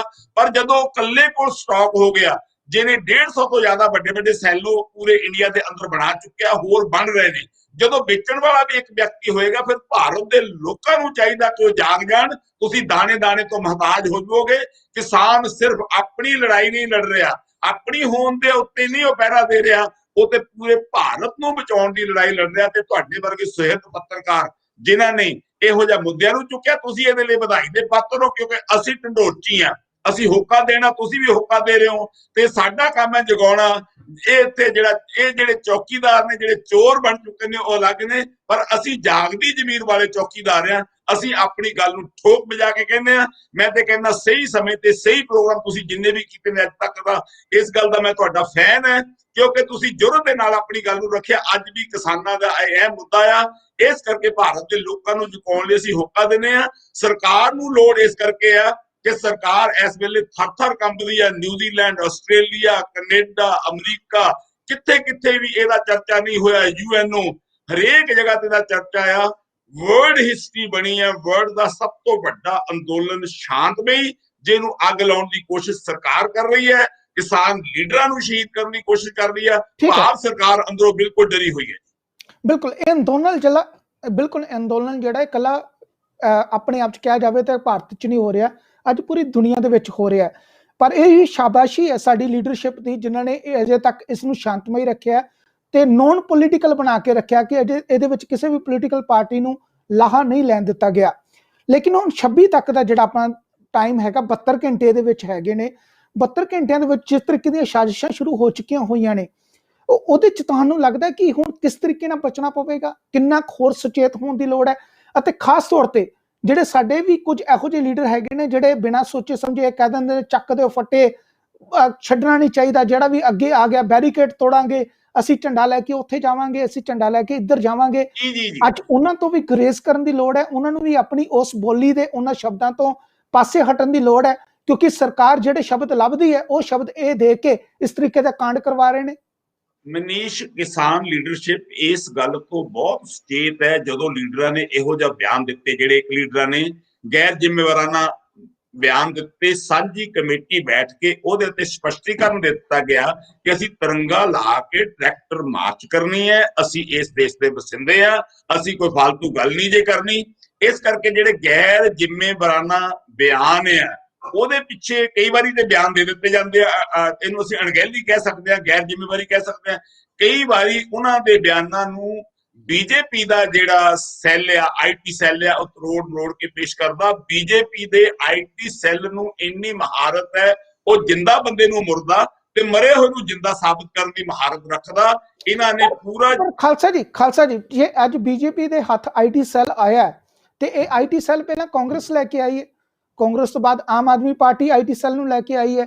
ਉਹਨਾਂ ਨੇ ਠੀਕ ਹੈ, ਉਹਨਾਂ ਨੇ ਥੋੜਾ ਵਰਤਿਆ ਸੀ, ਕਿਸੇ ਨੇ 10% ਵਰਤਿਆ, ਕਿਸੇ ਨੇ 20% ਵਰਤਿਆ, ਤੇ ਕੋਈ 101% ਵਰਤਣ ਨੂੰ ਤੁਰਿਆ ਫਿਰਦਾ। ਪਰ ਅਲਟੀਮੇਟਲੀ ਤੇ ਲੋਕਾਂ ਨੂੰ ਭੰਬਲ ਭੂਸੇ 'ਚ ਪਾਉਣ ਦੀ ਇਹਨਾਂ ਨੇ ਸਾਰਿਆਂ ਨੇ ਕੋਸ਼ਿਸ਼ ਕੀਤੀ ਹੈ ਨਾ, ਆਪਣੇ ਤਰੀਕੇ ਨਾਲ। ਤੁਸੀਂ ਵੀ IT ਟੈਕਨੋਲੋਜੀ ਨੂੰ ਯੂਜ਼ ਕਰ ਰਹੇ ਹੋ। ਤੁਸੀਂ ਨਿਊਯਾਰਕ ਬੈਠੇ ਆ, ਮੈਂ ਟੋਰਾਂਟੋ ਬੈਠਾ, ਸਾਡੀ ਗੱਲਬਾਤ ਹੋ ਰਹੀ ਹੈ, ਗੱਲਬਾਤ ਪੂਰੀ ਦੁਨੀਆ 'ਚ ਜਾ ਰਹੀ ਹੈ। ਇਸ IT ਨੂੰ ਪੋਜ਼ਿਟਿਵ ਯੂਜ਼ ਕਰਨਾ ਬਿਲਕੁਲ ਬੀਜੇਪੀ ਨੇ ਇੱਕ ਵਾਰੀ ਸੋਚਿਆ ਵੀ ਨਹੀਂ ਹੈ। ਝੂਠ ਫੈਲਾਉਣ ਦੇ ਲਈ ਪਿੱਛੇ ਜੇ ਇੱਕ ਵੀਡੀਓ ਬਣਾ ਕੇ ਪੇਸ਼ ਕਰ ਦਿੱਤੀ ਕਿ ਕਿਸਾਨ ਘਰਾਂ ਨੂੰ ਜਾ ਰਹੇ ਨੇ, ਅੰਦੋਲਨ ਖਤਮ ਹੋ ਗਿਆ, ਸਰਕਾਰ ਦਾ ਫੈਸਲਾ ਹੋ ਗਿਆ, ਜਾਂ ਫਿਰ ਇੱਕ ਪੱਤਰਕਾਰ ਤੋਂ ਬਿਆਨ ਦਵਾ ਦਿੱਤਾ ਕਿ ਇੱਥੇ ਗੋਲੀਆਂ ਚੱਲ ਜਾਣੀਆਂ, ਮਿਲਟਰੀ ਆ ਰਹੀ ਆ, ਉਹ ਹੋ ਰਿਹਾ, ਮਿਲਟਰੀ ਅਪਰੋਚ ਕਰ ਰਹੀ ਹੈ। ਲੇਕਿਨ ਇਹ ਜਿਹੜਾ IT ਸੈੱਲ ਆ, ਇਹ ਦੇਸ਼ ਵਿਰੋਧੀ 100% ਹੈ। ਜਿਹੜੀ ਤੁਸੀਂ ਕਾਂਗਰਸ ਦੀ ਗੱਲ ਕੀਤੀ 10% ਉਹ ਵੀ ਹੋ ਸਕਦਾ। ਜਿੱਥੋਂ ਤੱਕ ਮੈਨੂੰ ਲੱਗਦਾ ਆਮ ਆਦਮੀ ਪਾਰਟੀ ਦਾ ਨਾ ਮੈਂ ਮੈਂਬਰ ਆ, ਨਾ ਮੇਰੀ ਉਹਨਾਂ ਨਾਲ ਕੋਈ ਹਮਦਰਦੀ, ਸਿੱਧੀ ਜੀ ਗੱਲ ਆ। ਪਰ ਉਹਨਾਂ ਨੇ ਆਈਟੀ ਸੈੱਲ ਨੂੰ ਇੰਨਾ ਨੈਗੇਟਿਵ ਯੂਜ਼ ਨਹੀਂ ਕੀਤਾ। ਜਿੱਥੋਂ ਤੱਕ ਬੀਜੇਪੀ ਗਿਰ ਚੁੱਕੀ ਹੈ, ਇਦੋਂ ਵੱਧ ਸ਼ਾਇਦ ਕੋਈ ਗਿਰ ਪਵੇ, ਜਿਨ੍ਹਾਂ ਦਾ ਇੱਕੋ ਹੀ ਇੱਕ ਏਜੰਡਾ ਹੈ ਕਿ ਅਡਾਨੀ ਅੰਬਾਨੀ ਦਾ ਫਾਇਦਾ ਕਰਨ ਲਈ ਜੇ ਸਾਨੂੰ ਅੱਧਾ ਭਾਰਤ ਵੀ ਮਾਰਨਾ ਪੈ ਜਾਵੇ, ਜ਼ਮੀਨ ਖਾਲੀ ਰਹਿ ਜਾਵੇ, ਅਸੀਂ ਮਾਰ ਲਿਆਂਗੇ। ਕਿਉਂਕਿ ਅਰਬਾਂ ਰੁਪਈਆਂ ਦਾ ਫੰਡ ਉਹਨਾਂ ਕੋਲੋਂ ਲੈ ਚੁੱਕੇ ਨੇ, ਅੱਗੇ ਇਲੈਕਸ਼ਨ ਲੜਨ ਨੂੰ ਲੈਣਾ ਆ। ਇਹ ਉਹਨਾਂ ਦੇ ਇੱਕ ਤਰ੍ਹਾਂ ਮੁਹਤਾਜ ਹੋ ਚੁੱਕੇ ਨੇ। ਮੇਰੇ ਖਿਆਲ ਪਿੱਛੇ ਜਦ ਤੁਸੀਂ ਕੁਝ ਸਟੇਟਮੈਂਟ ਸੁਣੀਆਂ ਹੋਣਗੀਆਂ ਹਿੰਦੂ ਲੀਡਰਾਂ ਦੀਆਂ, ਮੇਰੇ ਸਤਿਕਾਰਯੋਗ ਨੇ ਉਹ ਹਿੰਦੂ ਲੀਡਰ ਜਿਹੜੇ ਕਿਸਾਨਾਂ ਦੀ ਹਮਾਇਤ ਵਿੱਚ ਆਏ ਨੇ। ਅਸੀਂ ਕਦੀ ਵੀ ਪੂਰੇ ਹਿੰਦੂ ਨੂੰ ਬੁਰਾ ਨਹੀਂ ਕਹਿ ਸਕਦੇ, ਕਿਉਂਕਿ ਜਿਨ੍ਹਾਂ ਦੀ ਜ਼ਮੀਰ ਜਾਗਦੀ ਸੀ, ਜਿਨ੍ਹਾਂ ਕੋਲ ਜ਼ਮੀਨ ਨਹੀਂ ਸੀ, ਉਹ ਕਿਸਾਨਾਂ ਦੇ ਨਾਲ ਆ ਕੇ ਖੜੇ ਹੋਏ ਨੇ। ਉਹ ਤਾਂ ਇੱਥੋਂ ਤੱਕ ਕਹਿ ਗਏ ਕਿ ਅਡਾਨੀ ਹੋਣਾ ਨੇ ਮੋਦੀ ਦਾ ਅਸਤੀਫਾ ਲਿਖਵਾ ਕੇ ਰੱਖਿਆ ਹੋਇਆ ਕਿ ਜੇ ਮੋਦੀ ਇਹਨਾਂ ਬਿੱਲਾਂ ਨੂੰ ਵਾਪਸ ਲੈਂਦਾ ਤੇ ਮੋਦੀ ਨੂੰ ਵੀ ਇਸ ਕੁਰਸੀ ਤੋਂ ਲਾਂਭੇ, ਪ੍ਰਧਾਨ ਮੰਤਰੀ ਦੀ ਕੁਰਸੀ ਤੋਂ ਲਾਂਭੇ ਕਰ ਦਿੱਤਾ ਜਾਵੇਗਾ। ਇਸ ਕਰਕੇ ਮੈਨੂੰ ਲੱਗਦਾ ਮੋਦੀ ਆਪਣੇ ਆਪ 'ਚ ਬੇਬਸਿਆ। ਜਿਹੜੀ ਗੱਲ ਉਹ ਕਹਿੰਦਾ ਸੀਗਾ ਕਿ ਮੈਂ ਤੇ ਚੌਕੀਦਾਰ ਹਾਂ, ਹੁਣ ਇਹ ਗੱਲ ਸਾਬਤ ਹੋ ਗਈ ਹੈ ਕਿ ਮਾਲਕ ਅਸਲ ਦੇ ਵਿੱਚ ਹੋਰ ਹੈ, ਇਹ ਚੌਕੀਦਾਰ ਹੈ। ਲੇਕਿਨ ਇਹ ਚੌਕੀਦਾਰ ਮਾਲਕਾਂ ਦੇ ਨਾਲ ਮਿਲ ਕੇ ਕਿਸੇ ਹੋਰ ਜਿਹੜਾ ਸਾਡੇ ਪੂਰੇ ਦੇਸ਼ ਦਾ ਖਜ਼ਾਨਾ ਆ, ਚਾਹੇ ਉਹ ਇੰਡਸਟਰੀ ਹੈ, ਚਾਹੇ ਉਹ ਬਾਜ਼ਾਰ ਹੈ, ਚਾਹੇ ਕੁਝ ਹੋਰ ਹੈ, ਸਭ ਨੂੰ ਕੰਗਾਲ ਕਰਤਾ। ਰੇਲਵੇ ਵੇਚ ਲਿਆ, ਬੀਮਾ ਵੇਚ ਲਿਆ, ਕੀ ਵੇਚਤਾ, 에ਅਰਪੋਰਟ ਵੇਚਤੇ, ਲਾਲ ਕਿਲਾ ਵੇਚਤਾ, ਫਿਰ 에ਅਰਲਾਈਨ ਵੇਚ ਦਿੱਤੀ। ਫਿਰ ਸਰਕਾਰ ਕੀ ਕਰਨ ਨੂੰ ਰੱਖੀ ਆ? ਫਿਰ ਅਡਾਨੀ ਤੇ ਅੰਬਾਨੀ ਨੂੰ ਸਾਰਾ ਕੁਝ ਦੇ ਕੇ ਤੁਸੀਂ ਵੀ ਘਰਾਂ ਨੂੰ ਜਾਓ, ਰਾਸ਼ਟਰਪਤੀ ਤੋਂ ਜਦੋਂ ਮਰਜ਼ੀ ਸਾਈਨ ਕਰਵਾਓ। ਇਸ ਕਰਕੇ ਬੀਜੇਪੀ ਹਰੇਕ ਫਰੰਟ ਤੇ ਫੇਲ ਹੋਈ ਹੈ। ਉਹਨਾਂ ਦਾ ਇੱਕੋ ਹੀ ਇੱਕ ਏਜੰਡਾ ਆ, ਭਾਰਤ ਦੇ ਲੋਕਾਂ ਨੂੰ ਬੇਬਸ ਕਰਕੇ ਇਹਨਾਂ ਨੂੰ ਇੰਨਾ ਮਜਬੂਰ ਕਰ ਦਿੱਤਾ ਜਾਵੇ। ਜਿਹੜੀ ਹਿਟਲਰ ਦੀ ਗੱਲ ਮੈਂ ਆਪ ਜੀ ਨੂੰ ਯਾਦ ਕਰਵਾ ਦਵਾਂ ਅੱਗੇ ਗੱਲ ਕਰਨ ਤੋਂ ਪਹਿਲਾਂ, ਹਿਟਲਰ ਕਹਿੰਦਾ ਸੀ ਲੋਕਾਂ ਨੂੰ ਇੰਨਾ ਨਿਚੋੜ ਦਿਓ ਕਿ ਜਿੰਦਾ ਰਹਿਣ ਨੂੰ ਹੀ ਵਿਕਾਸ ਸਮਝਣ। ਇੱਥੇ ਟਾਇਲਟਾਂ ਨੂੰ ਵਿਕਾਸ ਸਮਝਦੇ ਸੀ, ਉਹ ਵੀ ਝੂਠ ਬੋਲੀ ਜਾਂਦਾ। ਆਪਾਂ ਜ਼ਰੂਰ ਗੱਲ ਕਰੀਏ ਕਿ ਸੋਸ਼ਲ ਮੀਡੀਆ ਤੇ ਆਪਾਂ ਸਾਰਾ ਕੁਝ ਇਹ ਪੜ੍ਹਦੇ ਵੀ ਆ, ਲੋਕੀ ਆਪਣੇ ਆਪਣੇ ਤਰੀਕੇ ਨਾਲ ਜਿਹੜੀ ਆਪਣੀ ਆਪਣੀ ਗੱਲ ਰੱਖਦੇ ਵੀ ਨੇ। ਪਰ ਮੈਂ ਇੱਕ ਚੀਜ਼ ਜ਼ਰੂਰ ਤੁਹਾਡੇ ਕੋਲ ਪੁੱਛਣਾ ਚਾਹੁੰਦਾ ਹੈ, ਜਿਹੜੀ ਅੱਜ ਦੀ ਘਟਨਾ ਹੈ ਇਸ ਨੂੰ ਹੀ ਆਪਾਂ ਅਗਰ ਧਿਆਨ ਨਾਲ ਸੁਣਨ ਦੀ ਕੋਸ਼ਿਸ਼ ਕਰੀਏ ਜਾਂ ਸਮਝਣ ਦੀ ਕੋਸ਼ਿਸ਼ ਕਰੀਏ, ਨੈਸ਼ਨਲ ਮੀਡੀਆ ਜਿਹੜਾ ਉਹਦੇ ਉੱਤੇ ਇਹ ਖਬਰ ਨਹੀਂ ਆਉਂਦੀ NDTV ਨੂੰ ਛੱਡ ਕੇ ਕਿ ਇਸ ਤਰੀਕੇ ਨਾਲ ਇੱਕ ਵਿਅਕਤੀ ਦੀ ਗ੍ਰਿਫਤਾਰੀ ਹੋਈ ਹੈ ਜਿਹਦੇ ਕੋਲ ਰਿਵਾਲਵਰ ਵੀ ਫੜਿਆ ਗਿਆ ਤੇ ਨਾਲ ਹੀ ਨਾਲ ਉਹਦੀ ਸਾਜ਼ਿਸ਼ ਇਸ ਤਰੀਕੇ ਦੀ ਸੀ। ਪੂਰਾ ਨੈਸ਼ਨਲ ਮੀਡੀਆ ਜਿਹੜਾ ਉਹ ਚੁੱਪ ਕਰਕੇ ਬਹਿ ਜਾਂਦਾ ਹੈ, ਉਹ ਕਹਿੰਦੇ ਹੋਇਆ ਹੀ ਕੁਛ ਨਹੀਂ। ਅਤੇ ਦੂਸਰੇ ਪਾਸੇ ਸੋਸ਼ਲ ਮੀਡੀਆ ਜਿਹੜਾ ਹੈ ਉਹ ਆਪਣੇ ਵੱਲੋਂ ਆਪਣਾ ਫਰਜ਼ ਪੂਰਾ ਕਰਦਾ ਹੈ। ਜਿੰਨੀ ਵੀ ਉਹਨਾਂ ਦੀ ਰੀਚ ਹੈਗੀ ਹੈ ਉਹ ਖਬਰ ਨੂੰ ਦੱਸਿਆ ਜਾਂਦਾ ਹੈ। ਪ੍ਰੈਸ ਕਾਨਫਰੰਸ ਦੇ ਵਿੱਚ ਵੀ ਲਗਾਤਾਰ ਦੱਸਿਆ ਜਾਂਦਾ ਕਿ ਇਸ ਤਰੀਕੇ ਨਾਲ ਇਹ ਘਟਨਾ ਜਿਹੜੀ ਅੱਜ ਵਾਪਰੀ ਹੈ। ਤੁਹਾਨੂੰ ਕੀ ਲੱਗਦਾ ਹੈ ਕਿ ਅਗਰ ਪਹਿਲੇ ਦਿਨ ਤੋਂ ਆਪਣਾ ਸੋਸ਼ਲ ਮੀਡੀਆ ਨਾ ਹੁੰਦਾ ਤੇ ਇਹ ਪੂਰੇ ਦਾ ਪੂਰਾ ਸੰਘਰਸ਼ ਜਿਹੜਾ ਹੈ ਉਹਦੀ ਕਵਰੇਜ ਅਗਰ ਨੈਸ਼ਨਲ ਮੀਡੀਆ ਤੇ ਹੱਥ ਹੁੰਦੀ ਤੇ ਕੀ ਅੱਜ ਤੱਕ ਇਹ ਜਿਹੜਾ ਸੰਘਰਸ਼ ਚੱਲ ਰਿਹਾ ਸ਼ਾਂਤਮਈ ਤਰੀਕੇ ਨਾਲ ਇਹ ਉੱਥੇ ਰਹਿ ਪਾਉਂਦਾ? ਮਨੀਸ਼ ਜੀ, ਇਹਨੂੰ ਨੈਸ਼ਨਲ ਮੀਡੀਆ ਕਹਿਣਾ ਬੰਦ ਕਰ ਦਿਓ। ਇਹ ਤੁਹਾਨੂੰ ਵੀ ਪਤਾ, ਮੈਨੂੰ ਵੀ ਪਤਾ, 27 ਚੈਨਲਾਂ ਤੋਂ 24 ਚੈਨਲਾਂ ਦੇ ਮਾਲਕ ਅਡਾਨੀ ਤੇ ਅੰਬਾਨੀ ਨੇ। ਤੇ ਉੱਥੇ ਜਿਹੜੇ ਬੋਲਣ ਵਾਲੇ ਬੰਦੇ ਨੇ ਮਰੀ ਹੋਈ ਜ਼ਮੀਰ ਵਾਲੇ ਬੰਦੇ ਨੇ। ਸਰਕਾਰ ਨੇ ਸਰਕਾਰੀ ਖਜ਼ਾਨੇ ਚੋਂ ਇਹਨਾਂ ਪ੍ਰਾਈਵੇਟ TV ਚੈਨਲਾਂ ਨੂੰ 11 ਅਰਬ ਰੁਪਈਆ ਦੇ ਚੁੱਕੀ ਹੈ ਪਿਛਲੇ ਕੁਝ ਸਾਲਾਂ 'ਚ। 11 ਅਰਬ ਰੁਪਈਆ ਦੇਣਾ ਇਹ ਛੋਟੀ ਗੱਲ ਨਹੀਂ ਹੈ। ਅਸਲ ਦੇ ਵਿੱਚ ਇਹ ਨੈਸ਼ਨਲ ਮੀਡੀਆ ਨਹੀਂ ਹੈ। ਆਉਣ ਵਾਲੇ ਸਮੇਂ 'ਚ ਜਦੋਂ ਮੀਡੀਆ ਦਾ ਆਪਣੇ, ਮੈਂ ਇੱਕ ਐਗਜ਼ਾਮਪਲ ਦੇਵਾਂਗਾ, ਇਹ ਅਮਰੀਕਾ ਦੀ ਹੀ ਗੱਲ ਹੈ। ਉੱਥੇ ਦੇ ਪੱਤਰਕਾਰਾਂ ਨੇ ਟਰੰਪ ਨੂੰ ਕਹਿ ਦਿੱਤਾ ਵੀ ਸਾਨੂੰ ਤੂੰ ਇੰਡੀਅਨ ਪੱਤਰਕਾਰ ਸਮਝ ਲਿਆ। ਭਾਵ ਇੰਨੀਆਂ ਲਾਹਨਤਾਂ ਜਿਹੜੀਆਂ ਪੈਂਦੀਆਂ ਨੇ, ਇਹ ਬਿਲਕੁਲ ਵੀ ਨੈਸ਼ਨਲ ਮੀਡੀਆ ਨਹੀਂ ਹੈ। ਇਹ ਅਡਾਨੀ ਅੰਬਾਨੀ ਤੇ ਮੋਦੀ ਦਾ ਮੀਡੀਆ ਆ। ਇਹਨਾਂ ਨੂੰ ਜੋ ਪਿੱਛੋਂ ਜਿੱਦਾਂ ਖਿਲਾਉਣਾ ਚਾਬੀ ਨਾਲ ਨਹੀਂ ਚੱਲਦਾ, ਚਾਬੀ ਦਿੱਤੀ ਜਾਂਦੀ ਹੈ, ਇਹ ਉਹੋ ਹੀ ਵਕਦੇ ਆ। ਇਹਨਾਂ ਕੋਲ ਹੋਰ ਇਹਨਾਂ ਦੇ ਪੱਲੇ ਕੁਛ ਨਹੀਂ ਹੈ। ਸੱਚ ਦਿਖਾਉਣਾ ਤੇ ਦੂਰ ਦੀ ਗੱਲ ਆ। ਇਹ ਤੇ ਭਲਾ ਹੋਵੇ ਟੈਕਨੋਲੋਜੀ ਦਾ, ਜਿਹੜਾ ਸੋਸ਼ਲ ਮੀਡੀਆ ਆ ਗਿਆ, ਕਿਸਾਨਾਂ ਨੇ ਆਪਣੀ ਗੱਲ ਰੱਖੀ ਹੈ। ਹੁਣ ਤੱਕ ਤੇ ਜੇ ਕਿਤੇ ਸੋਸ਼ਲ ਮੀਡੀਆ ਨਾ ਹੁੰਦਾ, ਇਹਨਾਂ ਨੇ ਅੰਦੋਲਨ ਨੂੰ ਇੰਨਾ ਬਦਨਾਮ ਕਰ ਦੇਣਾ ਸੀ ਕਿ ਇਹ ਬੰਦੇ ਖੂਨ ਖਰਾਬਾ ਕਰਾਉਣ ਤੇ ਤੁਲੇ ਹੋਏ ਨੇ। ਹੁਣ ਸਾਜ਼ਿਸ਼ ਫੜੀ ਗਈ ਆ, ਇਹਨਾਂ ਨੇ ਖੂਨ ਖਰਾਬਾ ਕਰਾ ਦੇਣਾ ਸੀ। ਅੱਜ ਦਾ ਵੀ ਜਿਹੜੀ ਘਟਨਾ ਹੋਈ ਹੈ ਸ਼ੌਕਿੰਗ ਘਟਨਾ ਆ। ਵਰਲਡ ਲੈਵਲ ਦੇ ਉੱਤੇ ਹਾਈਲਾਈਟ ਹੋਏ ਕਿਸਾਨਾਂ ਦਾ, ਉਹਨਾਂ ਦੀ ਸ਼ਹਾਦਤ ਕਰਵਾ ਕੇ ਇਹਨਾਂ ਨੇ ਬਾਕੀ ਦੇ ਜਿਹੜੇ ਕਿਸਾਨ ਲੀਡਰਸ ਵੀ ਇਹਨਾਂ ਨੇ ਮਾਰੇ ਆ, ਉਹਨਾਂ ਨੂੰ ਫੜ ਕੇ ਜੇਲ੍ਹ 'ਚ ਦੇਣਾ ਸੀ। ਇਹ ਅੰਦੋਲਨ ਹੀ ਇਹਨਾਂ ਨੇ ਖਤਮ ਕਰ ਦੇਣਾ ਸੀ। ਬਹੁਤ ਹੀ ਘਿਨਾਉਣੀ, ਇਹਦੀ ਜਿੰਨੀ ਨਿੰਦਾ ਕੀਤੀ ਜਾਵੇ ਉਨੀ ਘੱਟ ਹੈ। ਬਹੁਤ ਘਿਨਾਉਣੀ ਸਾਜ਼ਿਸ਼ ਹੈ ਜੀ। ਅਸੀਂ ਸੋਚ ਸਕਦੇ ਹਾਂ ਇਦਾਂ ਦੀਆਂ ਘਟਨਾਵਾਂ ਕਿ ਕਿਸੇ ਕੰਟਰੀ ਦੀ ਚੁਣੀ ਹੋਈ ਸਰਕਾਰ ਲੋਕਾਂ ਦੇ ਨੁਮਾਇੰਦਿਆਂ ਨੂੰ ਮਰਵਾਉਣ ਦੇ ਲਈ ਪ੍ਰਾਈਵੇਟ ਬੰਦੇ ਹਾਇਰ ਕਰੇ ਤੇ ਦਿੱਲੀ ਪੁਲਿਸ ਉਹਨਾਂ ਦੀ ਪਿੱਠ ਪਿੱਛੇ ਹੋਵੇ।